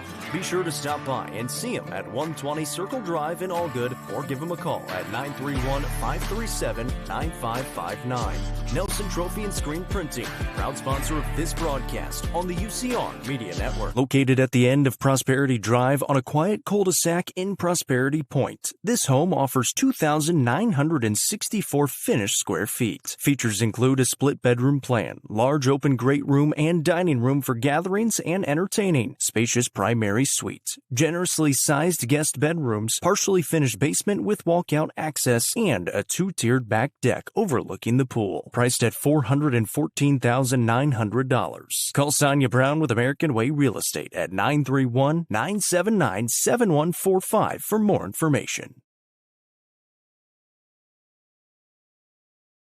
Are you looking for the best dining experience in the Upper Cumberland? Visit Fire and Vine in Cookeville's historic West Side. Fire and Vine offers great service and a unique menu, including mouth-watering deep dish pizza, delectable beef, chicken, fish, and more. Take in stunning views from the rooftop while enjoying your meal. Come and experience the charm and flavor of Fire and Vine, your new favorite spot for a memorable dining experience. Fire and Vine is a proud sponsor of this broadcast on the UCR Media Network. Looking for weekend lunch and dinner plans? Since 1971, Nick's Restaurant has been locally owned and operated. From mouth-watering prime rib to delectable ice cream pie, Nick's has it all. Their cozy atmosphere and great service will make you feel right at home.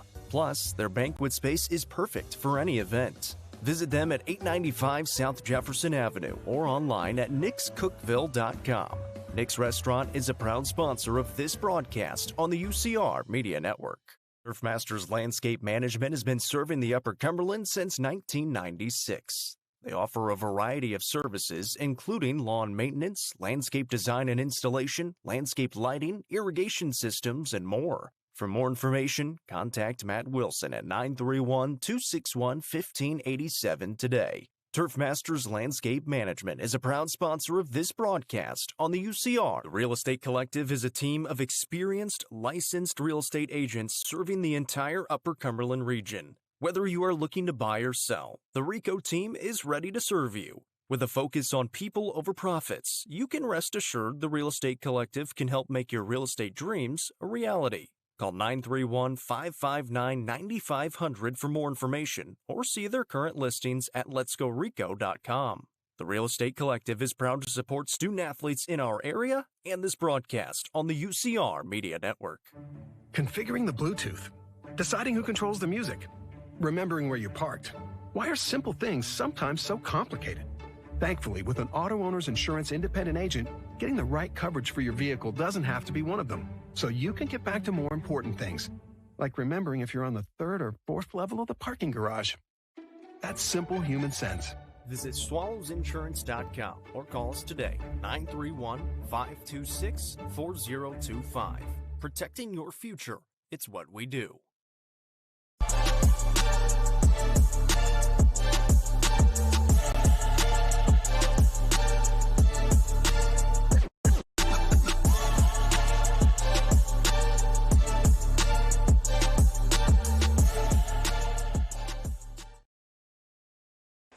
It's time for another Crouch Team with Highlands Elite Real Estate pregame show. Moments away from tip-off in our boys matchup between the visiting Upperman Bees and the hosting Lebanon Blue Devils. Noah McKay back on the call. The lovely Madison McKay producing things for us. Girls game started very slow but ended with a bang. Upperman erased a 13-point deficit but missed a three at the buzzer that would have delivered a victory as the Devilettes hung on to win game number one. Very different matchup here in game number two as the Bees under head coach Bobby McWilliams arrive as the reigning Class 3A state champions at 5-2 on the season, coming off their unquestioned best performance of the season, a 93-64 victory over Oakland. The Bees have 3 double-digit wins this season. These two teams have not played each other very often. Last meeting, December 29th, 2009, a 72-56 Lebanon win here at Lebanon. For the Blue Devils under head coach Jim McDowell, they are 2-2 on this season. They're also on a 2-game winning streak, winning their last one out 59-54 against Lincoln County, and before that 59-52 against Columbia. Certainly no bad losses for this Lebanon team, losing against Cannon County and Brentwood. That is a common opponent, a blowout loss for Lebanon, a one-possession loss for Upperman to open the season. Of course, for the Bees, it all starts with Mr. Basketball, Ty Cobb. He has somehow gotten better this year. 32.29 points per game this season. He got chirped at by the Oakland JV kids that he was overrated 90 seconds into the ball game on Tuesday against Oakland. He proceeded to go 15 of 20 from the field, 10 of 10 from the free throw line, 42 points, and he could have had more if he wasn't pulled out of that game early. But in that game against Oakland, Colton Johnson continued his dominant start, 20 points and 9 rebounds. Collier Bush had 11 points, Jack Torrance with 10, and Joseph Maynard, maybe his best all-around game as an Upperman B. The sophomore had 6 points and 5 assists. As a team against Oakland, Upperman shot 74% from the field, 63% from long range, and 94% from the free throw line. Different sort of challenge for them tonight, though. This Lebanon team going to go 5 out. Guard heavy, shoots the three really well, and can move off the ball. And with that, let's get right into the South Willow Auto Clinic starting lineups. First for the Lebanon Blue Devils with a 2-2 overall record. Starting for them tonight, number 3, Amari Manier. Number 4, TJ Searcy. Number 5, Marquise Anglin. Number 11, John Binion. And number 20, Lindsay Bradford. Starting for the Upperman Bees in the South Willow Auto Clinic starting lineups. The Bees are 5-2 on the season under head coach Bobby McWilliams. It is number 0, Mr. Basketball, Ty Cobb. Number 1, Joseph Maynard. Number 2, Jack Torrance. Number 22, Collier Bush. And number 24, Colton Johnson. Johnson just added another Division I football offer. Middle Tennessee State offered him a day ago. Now over double-digit D1 offers for Big 24. Let us know in the comments who you are, where you're watching from, who you're cheering for live tonight on the main UCR Facebook page, YouTube channel, and the Hub Plus Roku app. It is part 2 of the high school basketball game of the week presented by Mayberry's Furniture. You see their logo on the screen. You also see Gentry's Power Equipment because your hometown Steel and Exmark dealer is the presenting sponsor of Upperman Athletics all season long. They're also the presenting sponsor of our trip to Florida. 8 days from now, it's going to be a little bit different weather. Make it 9 days from now. We'll be down there as Upperman partakes in should be a very good tournament, particularly on the girls' side. A lot of really good girls' teams will be in action there. We'll have the action Thursday, Friday, and Saturday from Orlando. That is 2 weeks from yesterday when that begins, thanks to our friends at Gentry's Power Equipment. Upperman in their gray uniforms and shorts, the black and white speckled sides, white or black numbers and letters outlined in white trim. Lebanon in their traditional home white uniforms, white shorts, blue numbers and letters with Blue Devils across the front. Lead official throws it up. Let's get it on as Ty Cobb wins the tip, and there you go. 5 seconds in, 2-hand jam for Mr. Basketball. Welcome to the party, Wilson County. Here's Lebanon basketball. Amari Manier has it. Just like that. If you could have seen the faces in the student section, his inside shot up and a travel. Little shot fake for Manier.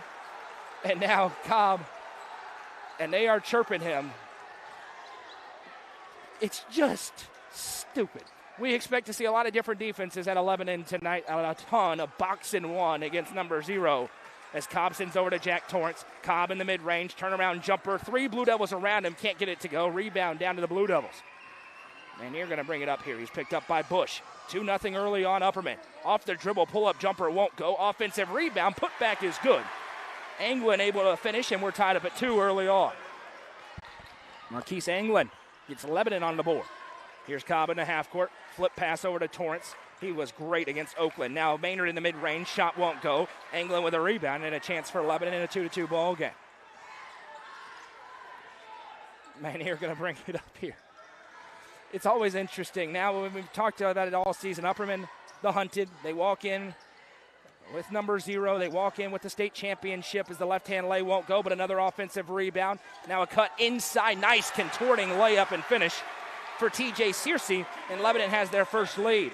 But so much energy for the student section, and it's on the Bees to try and stamp that out. You know you're going to get team's best shot. You see them clapping their hands together. Lebanon starting to build some belief.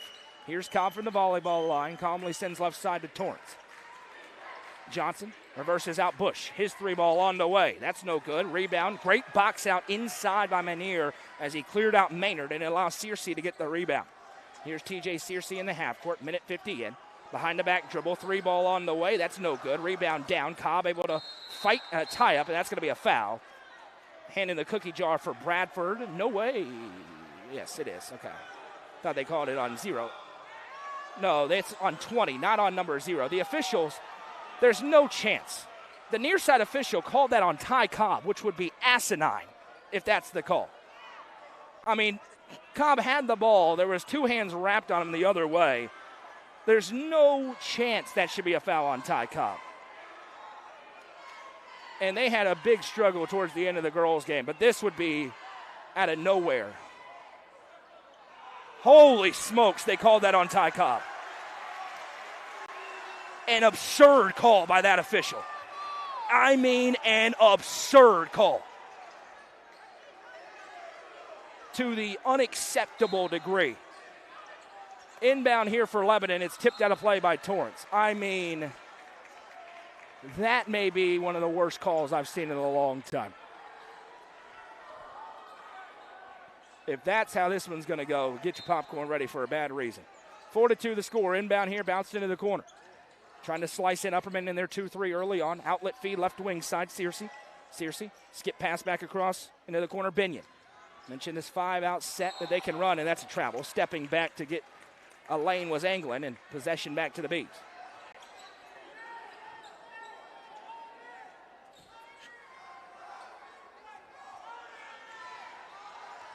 Cobb going to bring it up here. Lebanon leads 4-2. Sends left side for Bush. Now Torrance.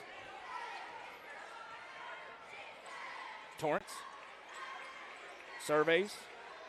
Johnson kicks to Cobb. Open, long 3. Can't go. A little bit short. Rebound down. Grabbed by Anglin.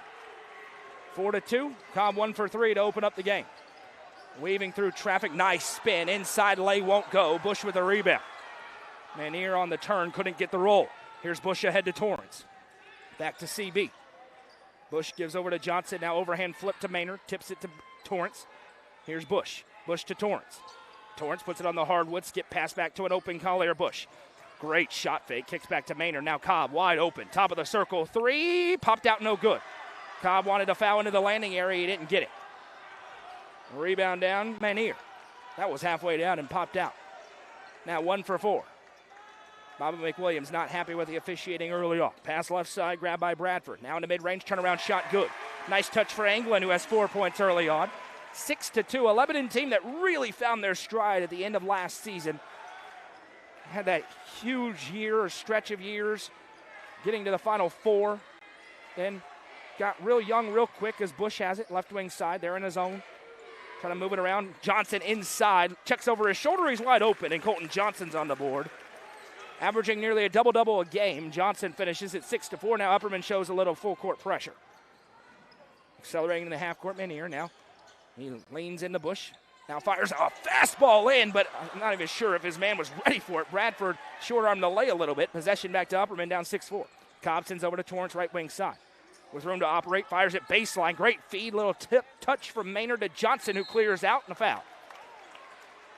Going to get a hold as Colton Johnson will go to the Sonia Brown with American Way Real Estate free throw line to shoot 2. John Binion called for the team's first. 3:53 to go in the opening quarter. Colton Johnson at the line. It's been a little up and down at the line this year for the Bees. But the first one is good. Remember, Johnson is still, he's been practicing for 2 weeks. while also playing. Went right off the football field 2 days later, had a double-double at Brentwood. The junior misses the second, and it's 6-5. Upperman trying to bait Lebanon into a turnover as Binion has it. Now full court feet ahead, right wing side Anglin. Anglin in the mid-range, pulls up, can't hit, rebound down. Pardon me, it was Anglin. As Lofton Crouch into the game, he sends it ahead to Torrance. Torrance picks up his dribble, finds Cobb. Cobb activates into the mid-range, skies up. That's easy pickings for Ty Cobb. 4 for Ty so far, and it's 7-6. Upperman back in front by a point. Manier spins away from Cobb. Torrance still with him. Now he starts to activate, driving into the mid-range. A little runner thrown up. Nice play. Couldn't get the roll. Finn Sism into the game here. He is able to wrestle the rebound and a foul. And they'll get this one on Amari Manier. His first. Elliott Greer into the game for Lebanon, as is Evan Clem.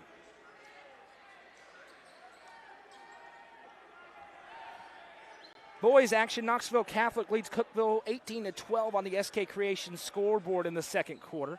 That's live on UCR3 right now. Left side, Jack Torrance skips it across to Lofton Crouch. Crouch back to Torrance. Torrance from the wing, surveys, tosses Sism, now right side Crouch. Johnson has inside position, it's a tough inlet feed. Torrance with it now. Upperman around the perimeter, and there'll be a moving screen on Finn Sism, trying to work across. TJ Searcy did a nice job fighting through, and Sism kind of slid with them. Second team foul against the Bees. 2:45 to go in the first quarter. It's 7-6. The pace Lebanon wants to play with right now. You don't want to get in a track meet with Cobb and company. Doing a nice job slowing it down on the defensive end. Trying to get good looks on offense as Manier wiggles through. Cobb pokes it from behind into the corner. It goes Lebanon with it. Greer sends back out, and that's an errant pass out of play. Possession back to the Bees. Collier Bush in. Jack Torrance will check out. 5 on the floor here for Upperman, Bush, Cobb, Crouch, Johnson, and Sism. Also on the SK Creation scoreboard over on UCR 2 tonight, Pickett County leads Oakland 15-13. The Bobcats have looked very good after their loss at Stone in overtime last week. As Crouch loses handle, now gathers in the corner, just able to stay in. Now Bush right wing, fires into Johnson. Colton Johnson has an opportunity to have a big game tonight. Puts it in for 2 more, and that's 5 for CJ. It's 9-6. Upperman with the lead. 2:05 to go in the first quarter. Here's Searcy looking at 2 different Bs. Now he splits the gap. Searcy drives all the way coast to coast. Nice take for TJ Searcy for 2. He has 2. Anglin or 4. Anglin has 4. Lebanon back within a point. Here's Cobb. Fires it. No look feed to Crouch. In rhythm. 4-3. Good. Lofton Crouch with a Sonia Brown with American Way Real Estate 3. Great assist from Cobb right into the pocket for Crouch and the quick trigger. Now here's Anglin. Trying to go through the middle of the pressure here. Zone trap into the corner. Greer fires it into the low block. Nice angle inside for Evan Clem as he gets to his spot and lays it in with the right hand. It's 12-10. Here's Bush. Now Crouch. Crouch picks up. You see how this zone is moving for Lebanon. It takes a while to get adjusted to, and they can deploy a lot of different looks. Jim McDowell great at adjusting in game. Crouch. 1 minute to go in the first quarter. Upperman's lead is 12-10. Cobb wants it in the corner. Bush finds him. Now Cobb activates immediately. Fires it across to Johnson for 2. Colton Johnson with 7 in the quarter. Another assist for Agent Zero. 45 seconds to go in the first. It's 14-10. Searcy with it right wing side. Greer now left side off the dribble Manier. And a foul will be called against the Bees. It'll be a third team foul. First personal on Lofton Crouch.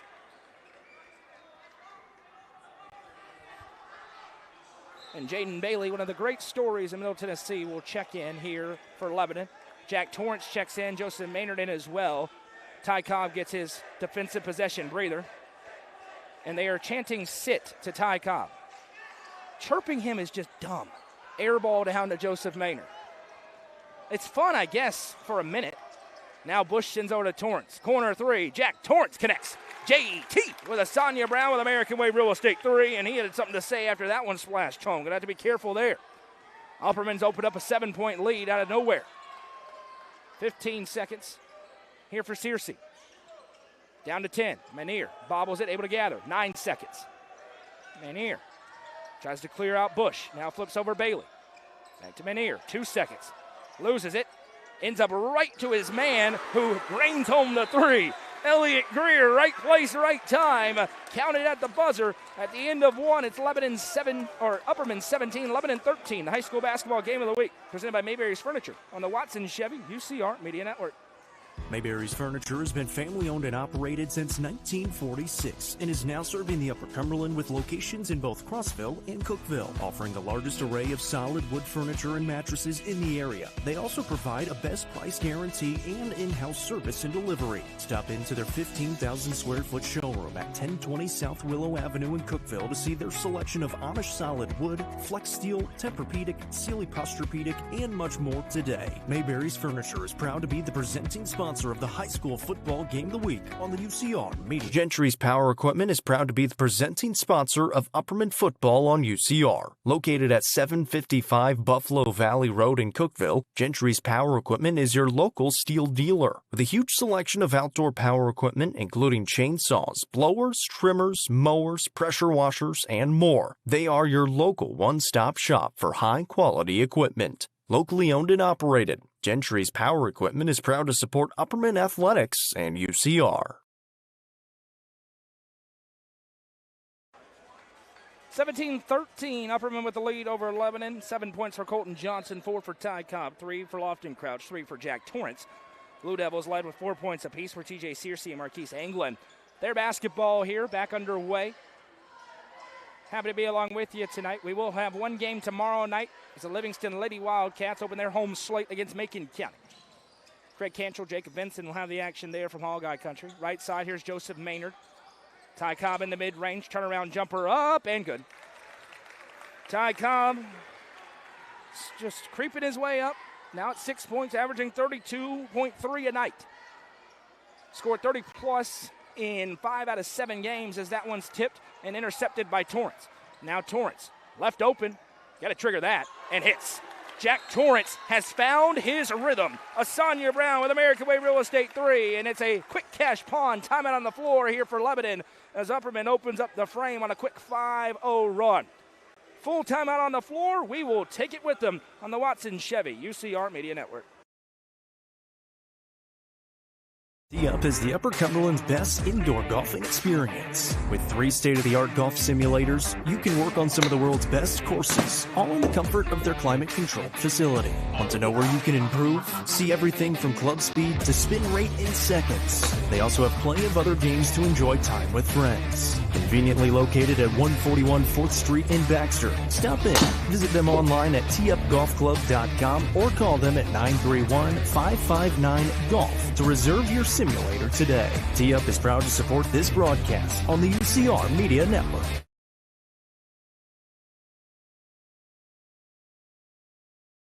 Quick cash pawn, timeout on the floor by Jim McDowell because a quick 5-0 burst has given Upperman a 22-13 lead here. 7:15 to go in the first half in the game of the week. Another 3 for Jack Torrance, his second of the game. He had 10 points on Tuesday against Oakland as there's another tip pass, finds its target though. Manier now in the mid-range turnaround shot. Anglin, no. Cobb tips the rebound, goes to Johnson. Now here's Bush weaving through traffic ahead to Maynard. Maynard slows down over to Torrance. Torrance sends left side. Bush in rhythm. 4-3. That's no good off back iron. Rebound down. Johnson with it. Kicks back to Bush. Now Cobb in the corner. Ty Cobb can't go off the back iron. Rebound down to Anglin. Now here's Manier. Sends it over right side. Epperson. That shot blocked by Cobb. He runs down his own rebound. Now it's knocked out of play, and it ricocheted off Epperson, so Upperman gets it back. 6:34 to go in the second quarter. It's 22-13. And unfortunately for Lebanon, Cobb has missed several open looks, and they're down 9. That probably won't last long. Torrance sends to Bush. Now Cobb. Ty alley-oop to Joseph Maynard, cleared out by Anglin, tipped out of play. And they'll say Maynard tipped it. They haven't broken that play out yet this year. Maynard, he can get above the backboard. trying to catch him off guard. Well defended on the backside as England able to clear him out. Opportunity here for Lebanon, down 9 with the basketball. 6:10 to go in the quarter. We knew it wouldn't be the same halftime scores we had in the girls' game. That ship has already sailed. That was 11-8 at half. 3 on the way here, no good. Rebounded for Cobb. Now Cobb bumped in transition as Manier gets in front, but that is his second personal.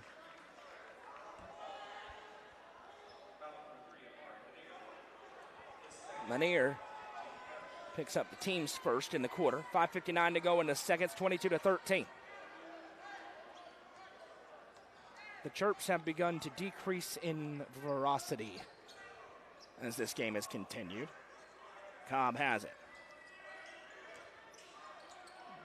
Now Maynard, top of the circle. Maynard back to Torrance. Into the corner, Bush. He'll line up the three. That one misses everything. Anglin with a rebound. That'll up the intensity of the students a little bit. Here's Manier.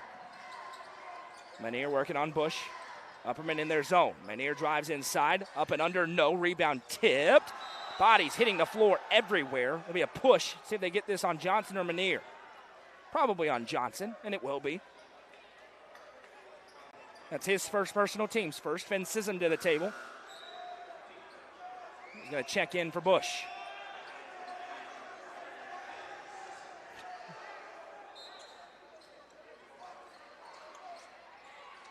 Inbounds intercepted by Maynard. Now it's Cobb running the floor, 2-on-1 for Cobb. Accelerates inside, finger roll, good.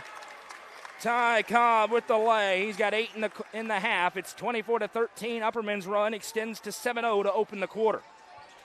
Now a little tic-tac-toe passing for Clem. He drives inside, barrels into the charge. Jack Torrance takes the contact as Clem backed him down. That'll be his first personal, team's second. And it's Upperman basketball here with an 11-point lead and 5:08 to go. TJ Searcy, who played well in that first quarter, had 4 points, checking in here.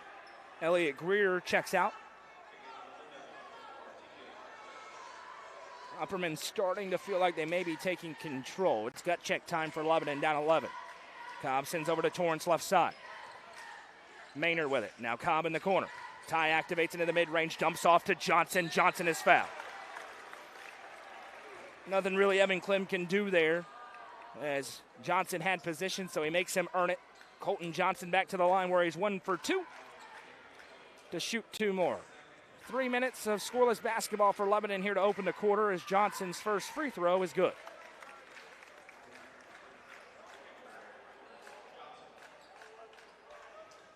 Great facility here.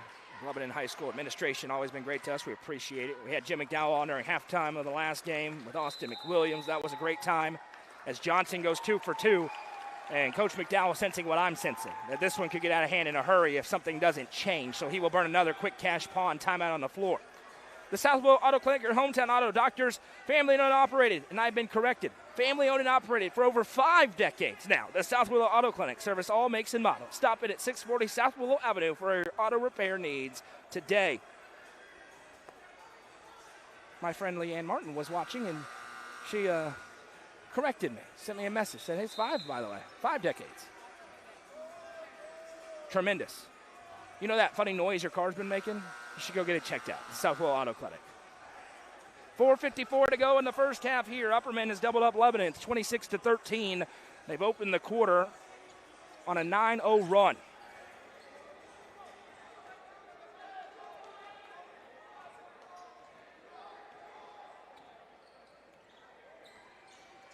In the half court here out of the timeout, Manier, he sends it right side, Searcy.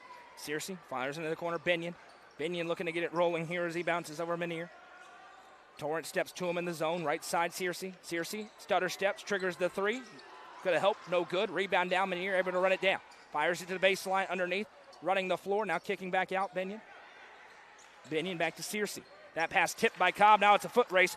Watch out, Cobb tripped from behind. Just got his feet tied up there. But this is a big one. Amari Manier called for his 3rd. And Lebanon students chirping the call, but I mean, it's a trip. Nothing egregious, but definitely a foul. Bradford checking in here. Manier staying out there. He has 3 fouls. Going to have to be very careful here. Very careful. And now they'll stop it to get the shirts tucked in. Maynard inbounds to Cobb, 4:22 to go in the first half. Left side Maynard. Johnson bounces back Maynard. Now Cobb in the corner. Cobb down the baseline, skips it out to a wide open Jack Torrance, but he missed everything. Did not come out clean. Rebound down to England. Right now, Cobb in facilitator mode with a lot of attention being played to him. Manier, right wing side, picks up his dribble. Now fires in England. Turnaround jumper, good. First points of the quarter for Lebanon. Marquise England has 6 points. Back to an 11-point gap. Torrance chest high dribbles into the half court. Now skips it over to Maynard in the corner. Maynard fires a no-look feed into Cobb. Cobb working through a couple of defenders, kicks again. Wide open Torrance from the left wing. That one won't go. Rebounded by England. Manier trying to work on Cobb. Now kicks back Searcy. He'll trigger the three. That one won't go. Maynard with a board. The sophomore wrestles it away and now runs the floor ahead over to Torrance. Now into Johnson. Power dribbles. Colton Johnson wide open. Puts it in for two. First score in the double figures is Colton Johnson. He has 11. 3:05 to go in the second quarter. It's 28-15. Now into the corner. England. He'll trigger the three. No good. Rebounded by Torrance. Upperman dominating on the glass right now. Huge difference in the game. Torrance to Cobb. He's wide open. Probably don't do that. No good. Long rebound, though. Cobb runs it down. Now from the baseline, he fires it out to Torrance. Is this the one for Torrance? No. Rebound down. This time England wins it. Here's Manier, wasting no time, accelerating ahead. Now jumps through, and a nice finish. That was pretty for Amari Manier. And a timeout called here by Bobby McWilliams. A quick cash pawn 30-second timeout as Collier, Bush, and Lofton Crouch are at the table. Thompson Machinery and the Cat Rental Store, your one-stop shop for all your dirt machinery and aerial equipment needs. Located at their new facility at 4314 Academy Road in Cookeville. They're a Caterpillar dealer who rent, sell, service, and provide parts. For rental needs, call Lane at 931-267-6380. And to buy, call Lucas at 931-979-5050. Score updates on the SK Creations scoreboard. Cookeville trails Knoxville Catholic 30-26 at the half. You can see that game over on UCR3.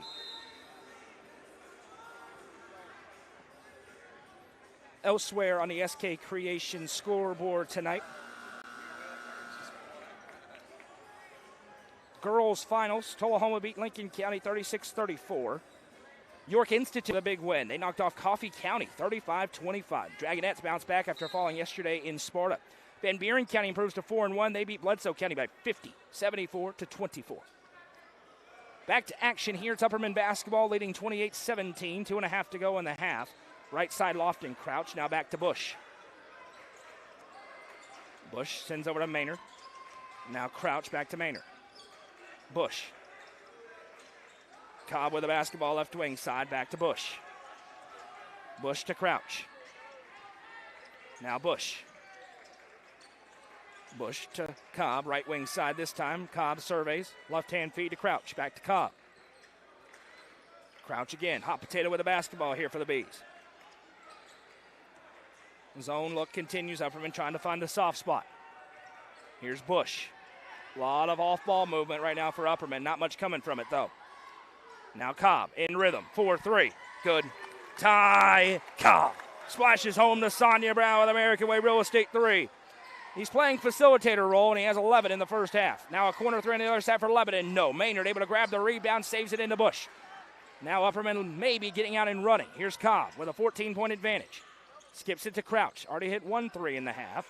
Crouch back into Cobb. Cobb skies up in the mid-range. Hit on the arm. No call. Unbelievable. Bush sends over to Cobb. Skips it across to Maynard. Maynard activates, kicks to Bush. Bush left alone. Back to Maynard. Everybody shadowing Cobb. Bush wide open three. No. Rebound down. This one grabbed away by Bradford. Here's Manier. 60 seconds to play in the second quarter. 31-17. Manier now into the mid-range. England, that's his spot. Can't get it to go. Rebound down. Crouch may have got away with a push. Now the pass bobbled and wrestled away by Maynard. 45 seconds to go in the half. Here's Maynard. Kicks back to Bush. Will Upperman hold for the last shot with a double-digit lead, or will they just go? Left side Crouch.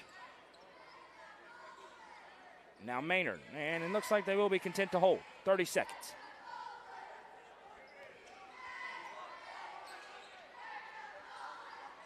Bush with it.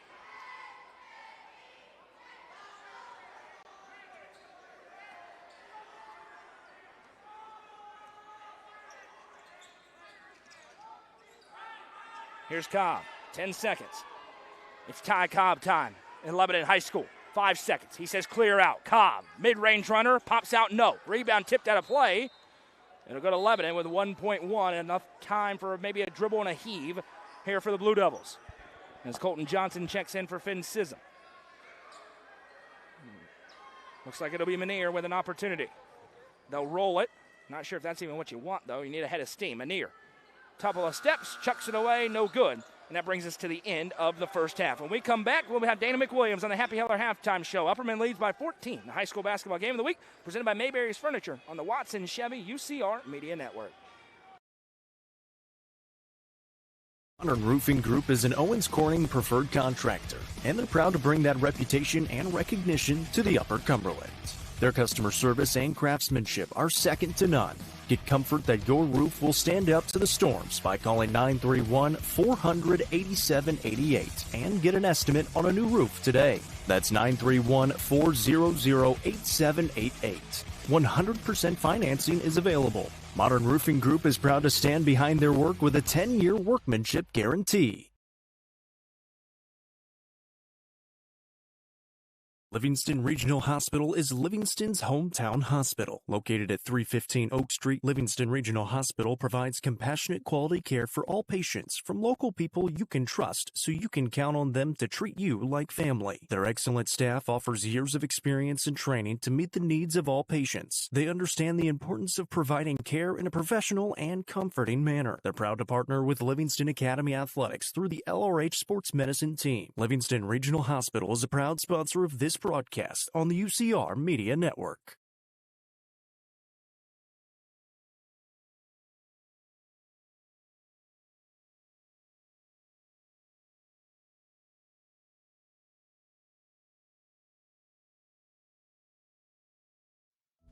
At the Quality Family, we believe care isn't just a service, it's a promise. Whether you're bouncing back from surgery, navigating a serious illness, or need essential equipment to stay independent, we provide skilled home health, compassionate hospice, and reliable DME services right where you need them most. At home. Covering communities in Kentucky and Tennessee, we're in your corner. The Quality Family. Trusted care right where life happens.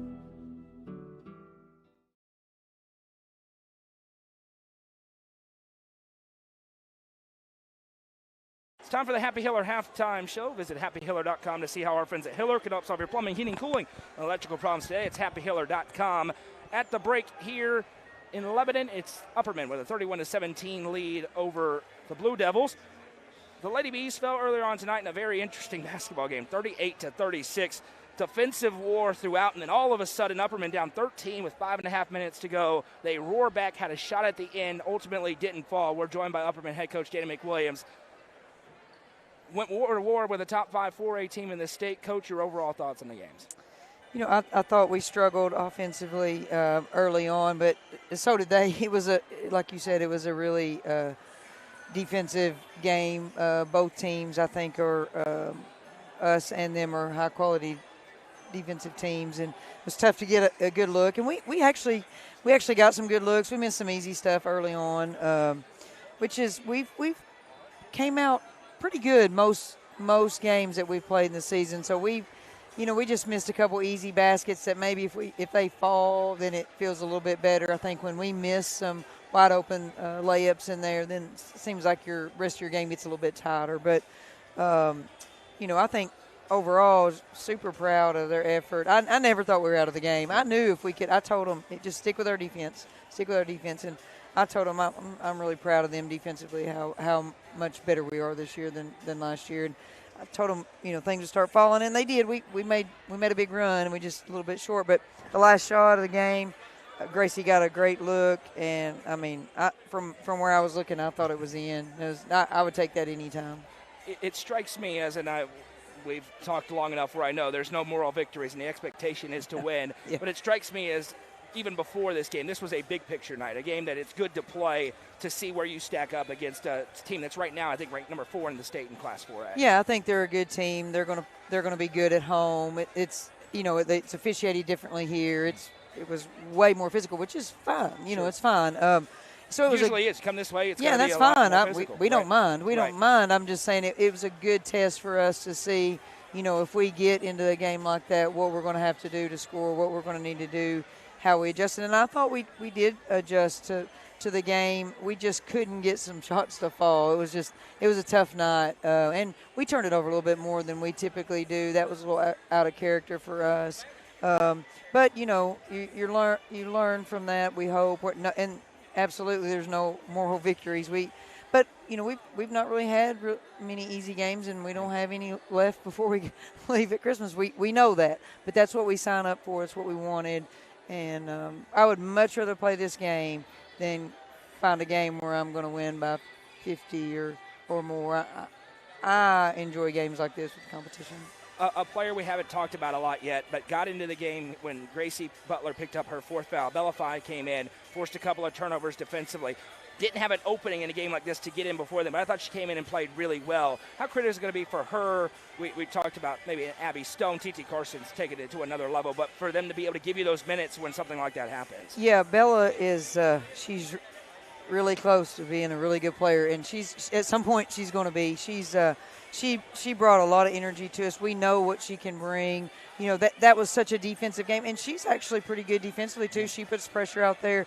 I just felt like there wasn't a spot at times for her, but when she came in, man, she did so well. I was super proud of her, and I've told her hang in there and just she's having to learn different positions because she has to go in for different people, which is tough. And as a sophomore, and she did great. I couldn't be more proud of her, and I'm expecting big things from her at some point, and I hope it's this year. You scheduled another tough game. Kings Academy coming off a D2 single A runner-up finish. Road trip for you out into East Tennessee. What's the focus for this group right now as you get ready for that game on Monday? Yeah, of course we haven't even really talked about it because we know this was a big game for us too. But I told them, I said it's not going to get easier next week. We've got TKA, we've got Blackman, we got East Nashville. So we play teams, that we play the teams that are ranked and that are high. That's what we want, and it is tough. And sometimes you don't win those games. That's part of it but sometimes you do, and most definitely we could have won tonight's game. We could have, and we didn't. So hopefully we'll learn from it. We know going on the road is tough. It feels like we've done that a lot. So we're just going to, get a good game plan best we can and go up there and give them our best shot. You know what time tip-off that game is? Because I was do. Not sure. It is actually going to be 5:30 Eastern time, which would be 4:30 Central time for us. We'll be there for it again right here. And then the boys that night play at Lawson. So 2 separate road trips going Correct. each direction. Different directions, We'll figure yes. it out. We'll bring the action to you. Coach, we appreciate you taking the time as always. Thank you. Thank you.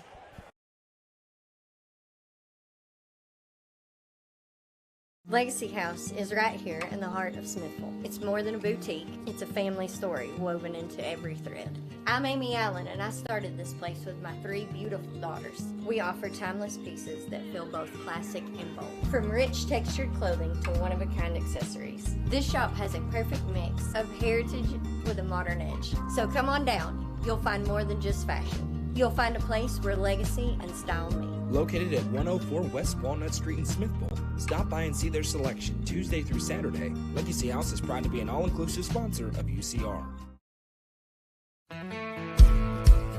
Let the bidding begin. It's time for the show, and you know it's gonna go high. There's a buzz in the air, and people come from everywhere to hear the auctioneer cry. The sound of the gavel never gets old when you hear DJ say so. Live or online, we handle auctions of any kind. Call Aminette's Eagle Auction at 526-5335, where we soar higher. Again, our thanks to Danny McWilliams for joining us there in the Happy Hiller halftime show. It's easy to come after a win. She'll always come after a loss as well. We appreciate that very much. Upperman basketball, Ty Cobb with it. He had 11 points in that first half, tied with Colton Johnson for the game's lead. Upperman leads by 14 as we're back underway. I'm Noah McKay. I love Madison McKay. She's running that camera and scoreboard to our right. As Johnson turns inside, finds an open Collier Bush. Spins back to Jack Torrance. Torrance into the corner. Maynard, that's his spot. Corner three, no. Rebound, Cobb wrestles it away. Ty Cobb fouled on the way back up. Ridiculous. Bradford for the first personal. Ty Cobb to the Sonia Brown with American Way Real Estate free throw line. Well under his pace at just 11 points, averaging over 32 a night. He had 9 at the half against Portland and ended that game with 37. As he rattles home the first free throw, and now he'll really enjoy this because he's right in front of that student section. And Cobb trying to shake out that right elbow a little bit. It's not what you want to see, but he's got a smile on his face. We'll see. I'm not sure how he was able to grab that last rebound I mentioned as he jumped up for it, and he's still shaking out that right hand. We'll keep an eye on it. Skip pass in against the trap. Binion with it. Binion going to drive all the way. Right hand lay good. Tough finish. John Binion, his first point so far. It was just 4 in the quarter for Lebanon in that second frame. Cobb staying out there in pass to Johnson on the ground. He fires it and was kicked out of play. Stays with the Bees.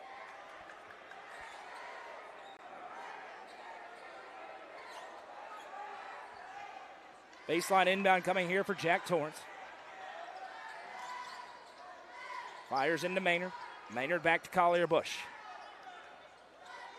Bush surveys as Cobb floats the baseline away from it. Bush left side for Torrance. Now Maynard left side. Maynard from the wing. Picks up his dribble. Back to Torrance. Zone's been good for Lebanon. Slowing down this Upperman attack. Now Torrance. Menier from behind. He's playing with 3 fouls. Bush with it. Cobb got wide open in the corner. He triggers the 3. Air ball. Rebound down. Grabbed by Johnson. But he lost handle on it. Goes out of play, and it'll go the other way to Lebanon.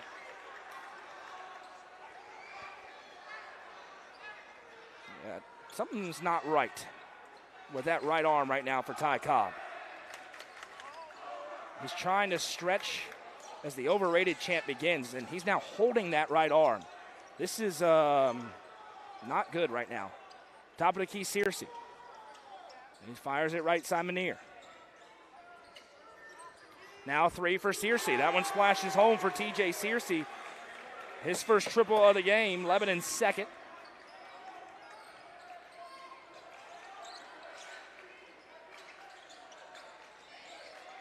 Now Johnson in the low block. Poked. He's able to save it in over to Torrance. Upperman out of sorts with Ty Cobb, a little bit hobbled. He's playing through it, but that right arm giving him a whole lot of trouble after going up for that rebound earlier on in the frame. Bush left side.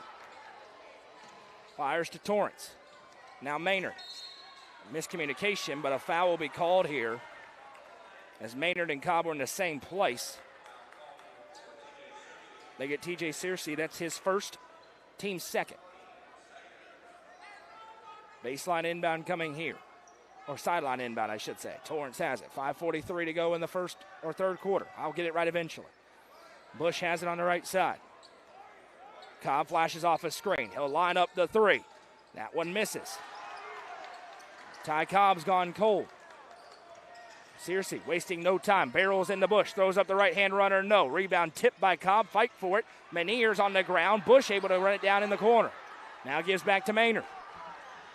Jim McDowell wanted a foul called there on the rebound attempt as Bush has it now. Over to Cobb.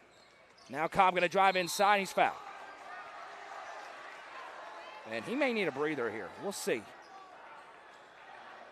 Anglin called for his first personal, team's third, as Case and Sissom are at the table checking in for Bush and Maynard.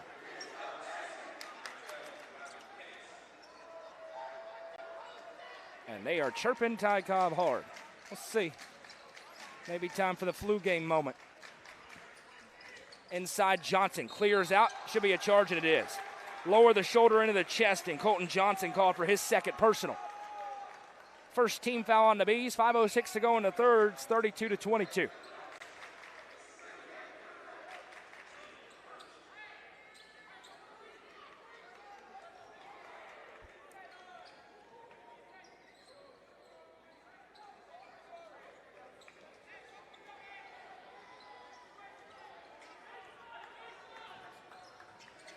Searcy has it right side, 5 minutes to go in the third quarter. Nice feed into England, throws it up over Sism and finishes. Lebanon on a little bit of a run here. They've scored 7 in the quarter. Marquise England, he has 8 tonight, 32-24. Upperman going on a long scoreless drought. Torrance needs an outlet. Now finds one in Johnson. He tips it back out to Cobb. Baseline feed for Sism. Finn Sism drives in off the glass. No. Johnson with a rebound. Put back too strong. England with a board. Upperman can't buy one. Inside, outside, doesn't matter. Opportunity here for Lebanon. Little hezzy as Cobb tries to get the steal. Manier able to save it. Spins around. Lay won't go. Rebound tipped into the air. Manier has it in the corner. Now he lines up the three and hits. Amari Manier splashes home the three, and it's timeout time for Bobby McWilliams as Lebanon's on a long run, outscoring Upperman in the quarter. It's a quick cash pawn timeout on the floor. They're outscoring Upperman in the corner 3, 6, 8, 10-1 to cut it to a 32-27 game. Full timeout on the floor, so we will take it with them. Coverage presented by Mayberry's Furniture on the Watson Chevy UCR Media Network.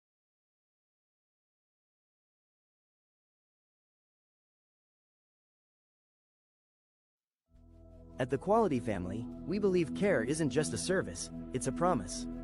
Whether you're bouncing back from surgery, navigating a serious illness, or need essential equipment to stay independent, we provide skilled home health, compassionate hospice, and reliable DME services right where you need them most.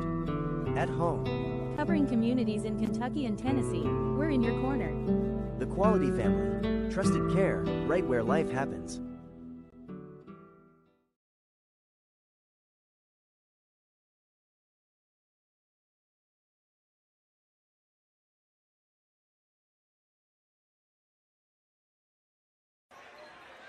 .409 to go in the third quarter. Upperman's lead has been cut from 14 down to just 5 after another three connected through by Amari Manier. Bees basketball here out of the timeout by Bobby McWilliams. A quick cash pawn timeout.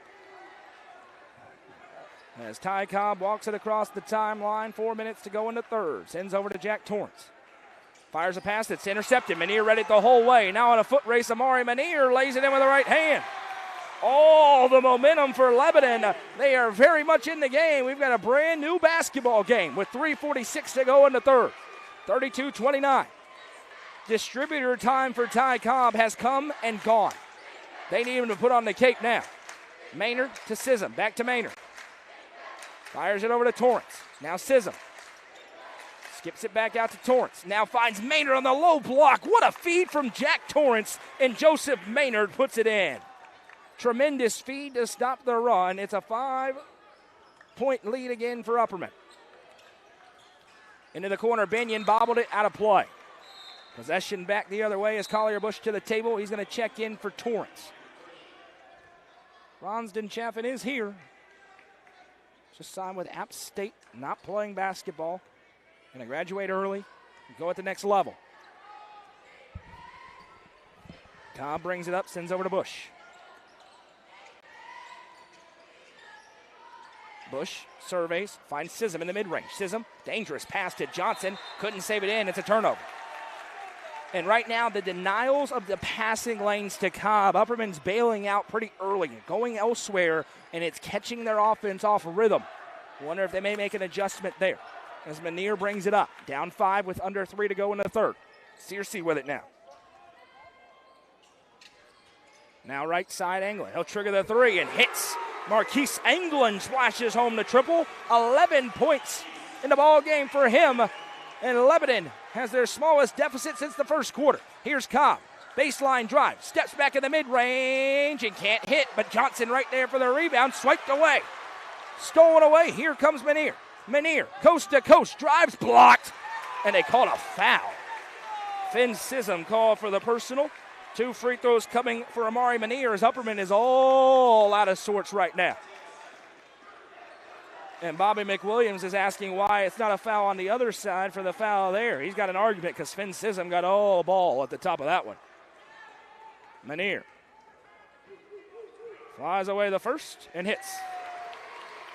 Lebanon a point away from tying it. What a comeback this has been in the quarter, down 14 on a humongous run. Lofton crouch into the game for Finn Sissom. And now there's a bench warning on Upperman. Well, if you come to Wilson County, you're going to get warned, and you're probably going to get attacked. I'm sorry. I appreciate that. Great folks. I don't think I've ever done a game down in this county where a coach has not gotten attacked, or at least a warning. Manier's next one.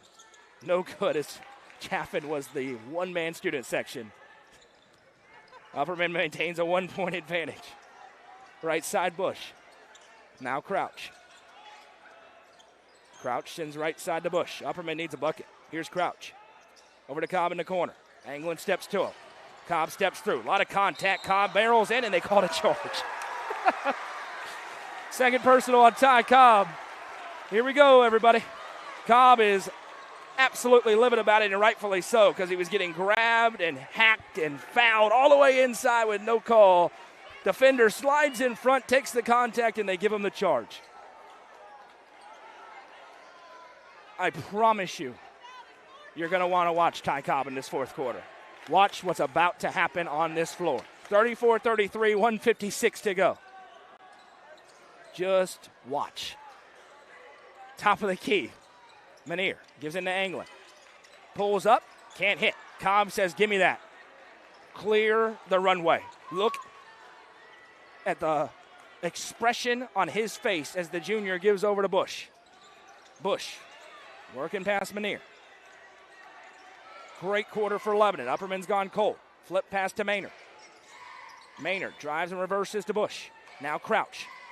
Crouch to Bush. Over to Crouch. Now fires it into Maynard. Wide open for two. Joseph Maynard runs from the back corner all the way to the near block. Crouch with the feed and the assist.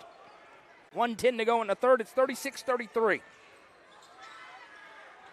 Bounce pass into the corner. Now back out Searcy. 1 minute to play in the third quarter. Upperman's 14-point lead down to 3. Now a pass inside, tipped by Johnson. Crouch has it. And a foul. They're going to get Binion for a reach. It'll be his second, team's third. Make it the team's fourth. Ty Cobb, he doesn't always run the point from this perspective of bringing it up the floor, but because of the denials, he has begun to after that timeout by Bobby McWilliams. Cobb drives and is fouled. Searcy couldn't stay in front. That's the fifth. Ty Cobb will go to the line to shoot two. That's the second on TJ Searcy.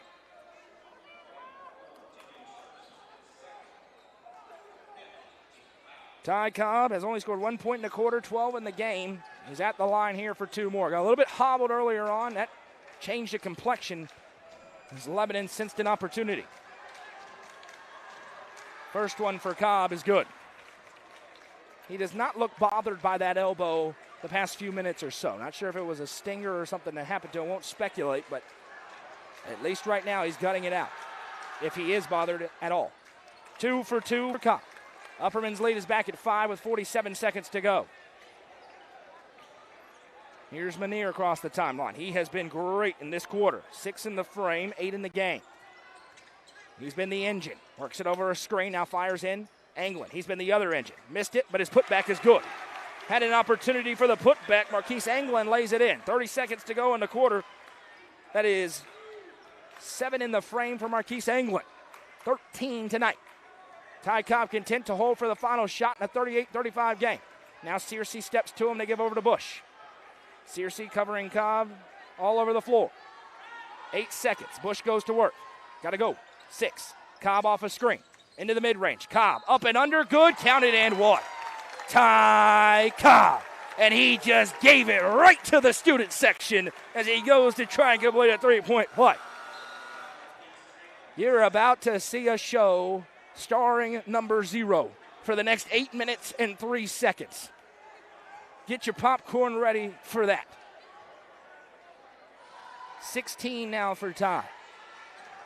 There's enough time for a few dribbles and a shot for Lebanon as Cobb can't convert. Got his own rebound. Cobb, head fake, fouled again. 2 more for Ty Cobb as Searcy went up. Missed the first, but now he goes back to the Sonia Brown with American Way Real Estate free throw line with 1 second to go.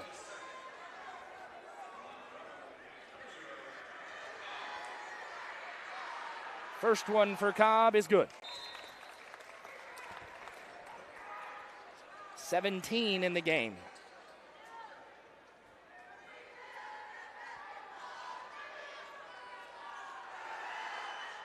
Make it 18. 2 for 2. Torrance to check in for Cobb. 1 second, enough time for a catch and shot from a long way. It's going to be angling to take it, it looks like. It will be. He turns, chucks it. This would count if it goes, but it misses wide right. And that brings us to the end of the third quarter. After 3, it's Upperman 42, Lebanon 35. It's the high school basketball game of the week presented by Mayberry's Furniture and Gentry's Power Equipment on the Watson Chevy UCR Media Network.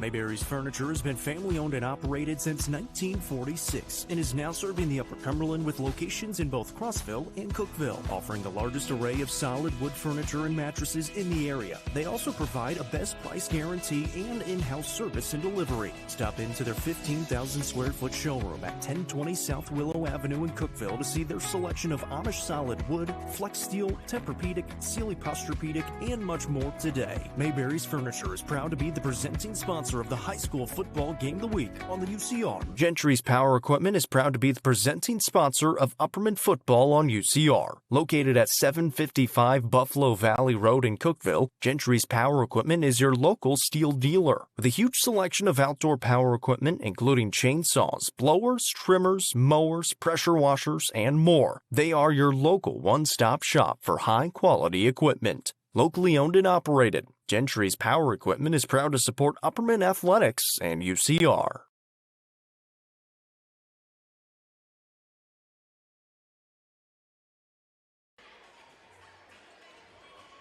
Eight minutes to go as we enter the fourth quarter here in Lebanon in the boys' non-district matchup. Upperman leads Lebanon 42-35. Bees by as many as 14. Blue Devils cut it down to 2. Upperman, though, settled back in with Ty Cobb doing Ty Cobb things. 7 in the quarter for him. 18 to lead all scorers as Manier throws up the shot, count it, and the foul. Where are they getting on this? They get it on Finn Sism. That is his third. And Manier, who I mentioned was the engine, Amari Manier, did a line to try to complete a three-point play. Threw it up, got the roll. Tough finish. 15 seconds into the quarter. Collier Bush back at the table as Manier flies away and connects. We have talked about the role for Cobb. Some nights distributor, some nights scorer. Tonight's a scorer night for Cobb as they try to put this one away on the road against a 4A opponent and run the winning streak to 3 games. Both teams have won 2 in a row entering tonight's contest. As Cobb has it now top of the key. They have made the adjustment with him bringing it down the floor. Torrance to Maynard. Maynard with room to operate back to Torrance. Searcy has a hold of Cobb. Trying not to allow him to get room. Johnson touches it over to Cobb. Cobb skips it over to Bush. Bush back to Torrance. Now in the corner, Cobb. Activates, drives around the defender, throws it up. Can't get the roll. Rebound down. Cobb has it. Puts it back up. No good. Rebound still loose. This time Joseph Maynard has it. That won't go. Now it's Colton Johnson's turn, and finally he puts it in. 4 chances for Upperman. Ends with a 2 for Colton Johnson. He has 13 tonight. You get it. No, you get it. No, you get it. No, you get it. Finally, Johnson put it in. 6:53 to go in the ball game. Manier working on Torrance. Gets inside. Now he fires a pass tipped by Cobb. Now a foot race knocked out of play. It'll stay with Lebanon. Cobb been very frustrated with the calls or lack thereof on the contact against him tonight, of which there has been quite a bit. Searcy with it.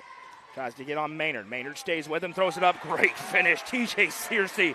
That is high-level basketball as he throws it off the backboard and through. Back to a 4-point game. Lebanon battling. Here's Cobb.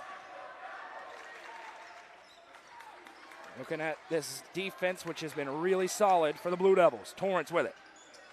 Skips it over to Maynard. Maynard back to Bush. Now Torrance.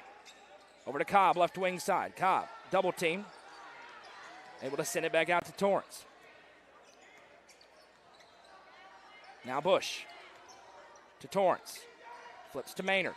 Maynard back to Torrance. Now fires a pass, tipped and intercepted. Manier couldn't keep it in, and then it was touched out by Maynard. It'll go the other way. Waited, and finally the Bees made a mistake. Manier jumped on it, and a chance to cut it back to a score here for the Blue Devils with 5:59 to go. Here's Amari Manier again. Sends it over right side. Searcy back to Manier. Now right side Anglin with room to operate. Triggers the three and hits. Marquise Anglin leading the Blue Devils with 16 points. That is his second triple of the game, back to a 1-point gap. Here's Cobb. He drives inside. Cobb up and under for two. It's tape time for Ty Cobb. 3-point game. Now driving in Manier. Back cut. Now fired back out Searcy. Searcy traveled. Went for the great shot fake. The up top it was really good, but the feet got rolling a little bit too early. Lofton crouch in for Jack Torrance. Upperman basketball leading by 3. 5:22 to go.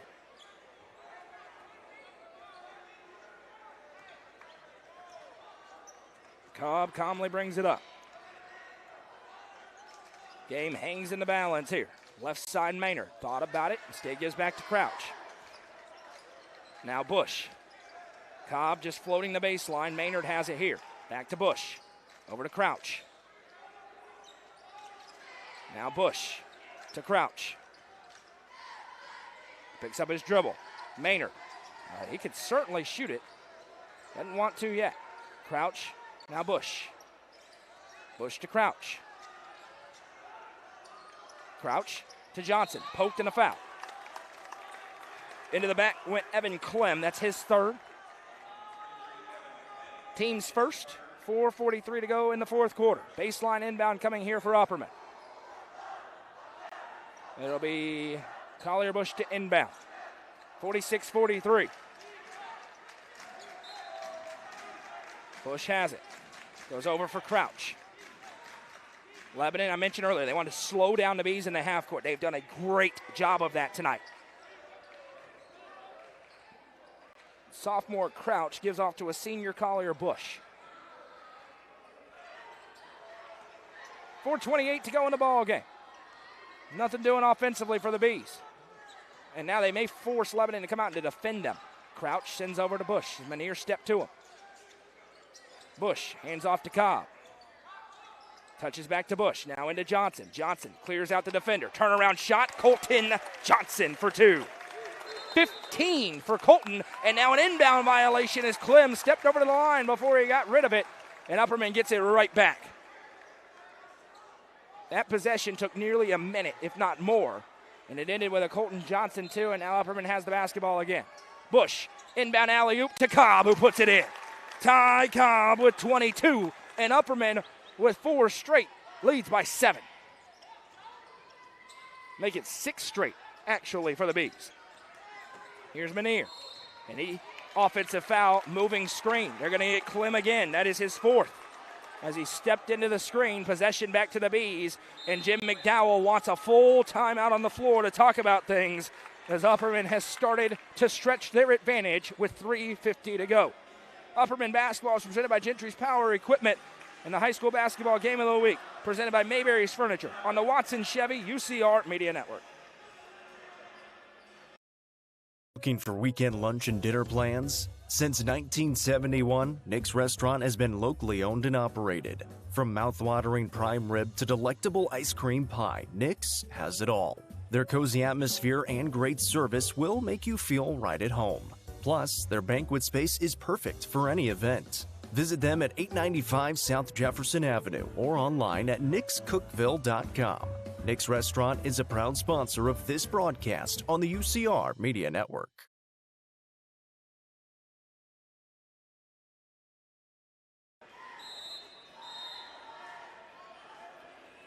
6 straight for the Bees have stretched their advantage to 50-43. They led by as many as 14. Lebanon's done a great job to battle back in. Cut it to 1 a couple of times, but right now, Upperman leads 50-43. Ty Cobb with 22 points. Colton Johnson with 15. Marquise Anglin on the other side for the Blue Devils has 16 points and 11 for Amari Manier. It's going to be Upperman basketball after an offensive foul was called. I imagine part of that was to employ a press. The official was ready to go, so he drops the basketball. And now Cobb has it. Sends it ahead to Torrance, who's back in. Jack Torrance wastes no time. Sends to Joseph Maynard, who puts it in for 2. Quick strike for the Bees against the press. 6 points for Maynard. Upperman's lead is back to 9. Here's Manier. 3.5 to go. Lebanon going to have to up the pressure even further.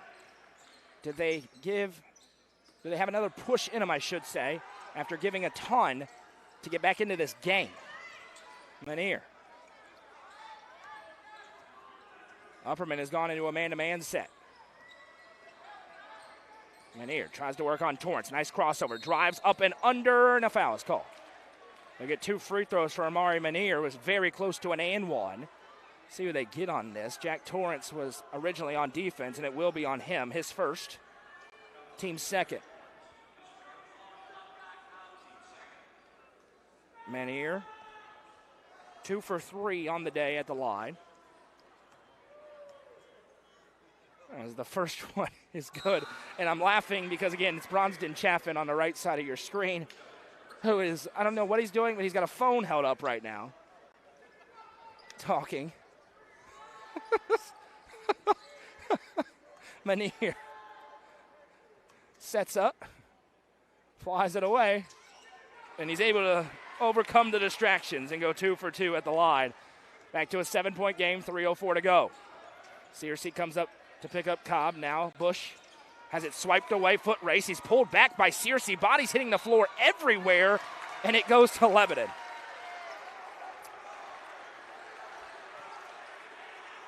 Bush got ripped back by Searcy going for the loose ball, and the official just chooses to ignore it. Inbound coming from Manier. Fires in Searcy. Works off a screen. Big opportunity here for Lebanon now. 52-45. Manier steps into the 3. Can't hit. And they called a foul for that, as they say Bush hit his arm. So Manier going to shoot 3 as they get Collier Bush. Now, the 80 times Ty Cobb's been hit on the arm on his way up has been totally fine. But now Manier will go to the line to shoot 3. And an opportunity to cut it to a 4-point game. And the first free throw is no good. And Bobby McWilliams said, where'd he hit him at, to the official? And Coach McWilliams got to be careful. He's already been warned once. And he is not happy, as I just mentioned, and why he's not happy, as the next one for Manier is good. That's now 6 in the quarter, 14 in the game.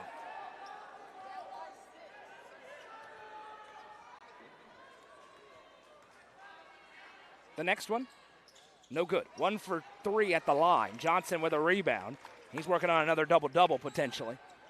2:35 to go as Cobb tosses it over to Bush. Upperman needs to protect it. Here's Cobb working through traffic. Ty Cobb senses an opportunity, wastes no time, finishes at the rim. An 8-point Upperman lead. Here's Manier. Crosses over Torrance. Blocked and a foul. They'll get Colton Johnson for a personal. For the block up top, Manier back to the line. That's Johnson's 3rd. Manier at the line to shoot 2 more. He's becoming accustomed to being at the stripe. Cobb up to 24 on the other side. And we got a towel to wipe up the sweat as bodies hit the floor everywhere. It's a great crossover move to get inside. That got the crowd on their feet.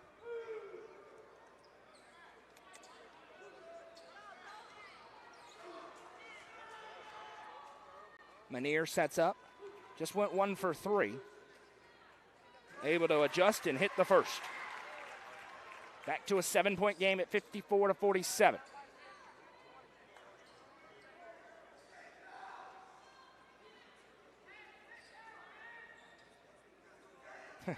And the students are chirping at Bronston Chaffin to sit down, and that is a thing that I promise you he will not be doing.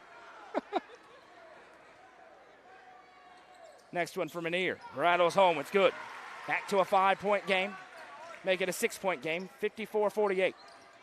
Cobb ahead to Torrance. Now Johnson. Colton Johnson wide open. Missed the layup. Rebound down. Saved in. Won't have an easier look than that. The door is open for Lebanon. Here's Manier again. Drives into Cobb. Shoulder fakes. Puts it up and through. Amari Manier with the lay. And it's a 4-point game again. And Manier with a big scowl on his face. He's feeling it. He's in rhythm. Maynard back to Cobb. Ty Cobb says my turn as he drives in his foul. This will be the third team foul against Lebanon. See what they get on this. It's going to go on 20. So it's just a second on Bradford. No problem there for them. 54-50.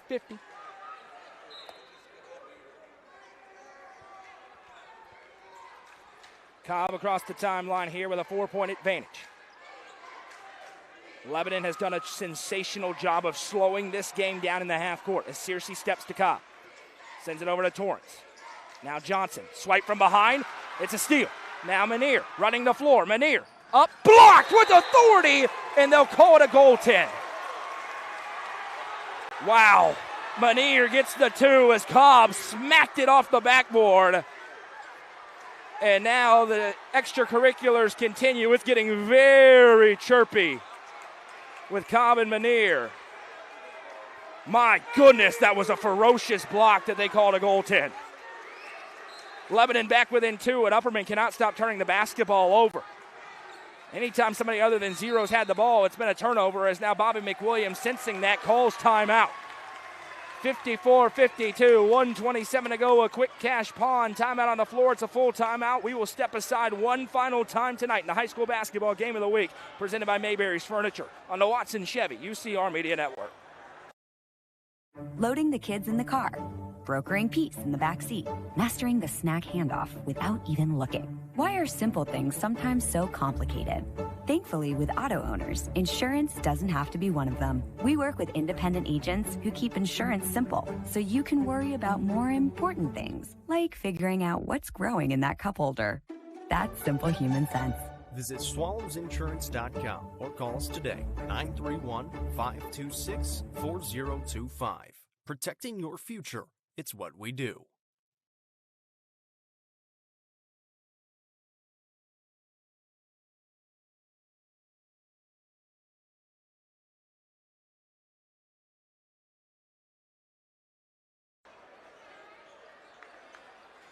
The Lebanon Blue Devils back in it. We're down 14, now down just 2 with 1:27 to go, and it's because Amari Manier capitalizing on a lot of Upperman turnovers. 2, 4, 6, 8, 10, 12 in the quarter, 20 in the game for him.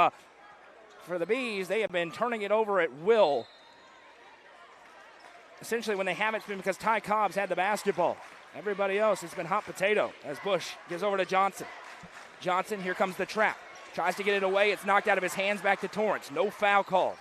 Bobby McWilliams cannot believe it. It has been a one-sided whistle and a half in the fourth quarter of this game. Just call a spade a spade. It is what it is. Cobb has it. He puts it on his hip. Searcy steps to him.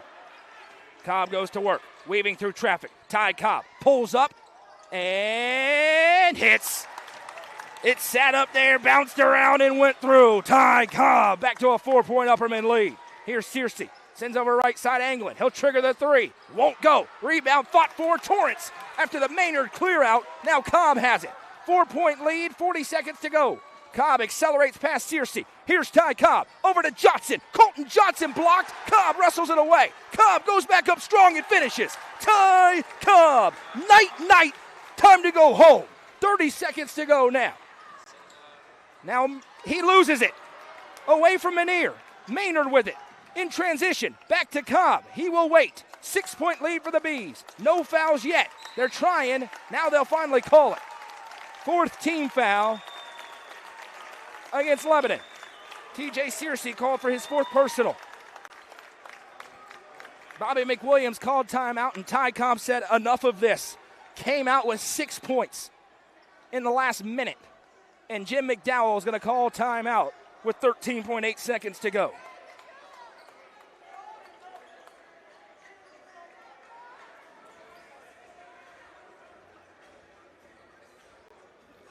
We talked about some of the adversity Upperman was facing, and Ty Cobb said enough of this. 28 points now for Cobb. 13.8. Lebanon has to get a turnover or a quick foul and hope for some missed free throws. You have got to credit the Blue Devils, despite all the other extracurriculars we talked about. Amari Manier, TJ Searcy, Marquise Anglin showed why they're an up-and-coming team here in Class 4A. In a new district, they finished last year very strong. They've got a great head coach in Jim McDowell. But ultimately, number 0 and company, it's going to be a little bit too much, it appears, tonight. Upperman basketball, sideline inbound. Next foul sends them to the line to shoot 2.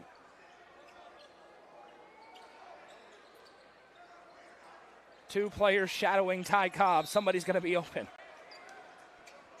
As Bush, well, it was Ty Cobb. He just came to get it. And now he'll hold. And a foul. Ty Cobb with an opportunity for 30 as he'll go to the line to shoot 2. They get John Binion for his 3rd, team's 5th.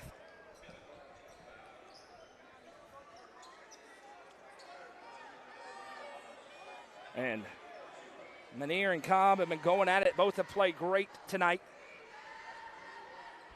And Cobb with a word or two as he gets the ball, flies it away, and hits the first. Got a little banged up early in the 3rd quarter. And he has gone nuclear here late in the 4th. 9 points in the last minute and a half. I told you it was going to happen. Next one. No good. Rebound tipped out of play. It stays with the Bees. It was last touched by Bradford. Crouch and Sism into the game with 10.3. Cobb at 29 points. And he will actually get a breather here, and that is to protect him. Inbound here to Torrance. Don't want anything chippy happening as the fouls are coming. 7 seconds. Maynard will be fouled. Joseph Maynard. I want to be clear when I say that. It's not because you expect something dirty. Not in the least. But when you have intentional fouls coming with a 7-point lead, you don't want your superstar out there potentially getting hacked. First one for Maynard on its way is good. It's an 8-point game.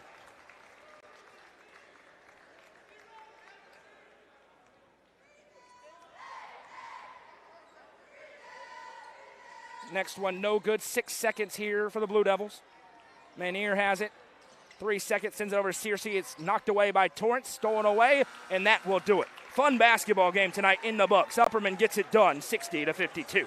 We welcome you into the South Willow Auto Clinic post-game show. The South Willow Auto Clinic are your hometown auto doctors. As we tally up the scoring, we'll hear one more word from our presenting sponsor. Come back as we wrap things up here from Lebanon. Gentry's Power Equipment is proud to be the presenting sponsor of Upperman football on UCR. Located at 755 Buffalo Valley Road in Cookeville, Gentry's Power Equipment is your local steel dealer. With a huge selection of outdoor power equipment, including chainsaws, blowers, trimmers, mowers, pressure washers, and more. They are your local one-stop shop for high-quality equipment. Locally owned and operated, Gentry's Power Equipment is proud to support Upperman Athletics and UCR.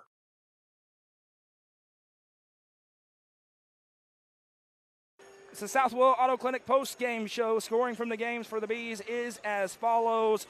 Ty Cobb with 29 points leads the way. 15 for Colton Johnson, 7 for Joseph Maynard, 6 for Jack Torrance, and 3 for Lofton Crouch for a team total of 60. The Nelson Trophy and Screen Printing Player of the game is indeed Ty Cobb. 29 points, including 9 points in the last 1 minute and 27 seconds of regulation, as Upperman wins their 3rd consecutive game and improves to 6-2 on the season. Lebanon falls to 2-3 on the campaign.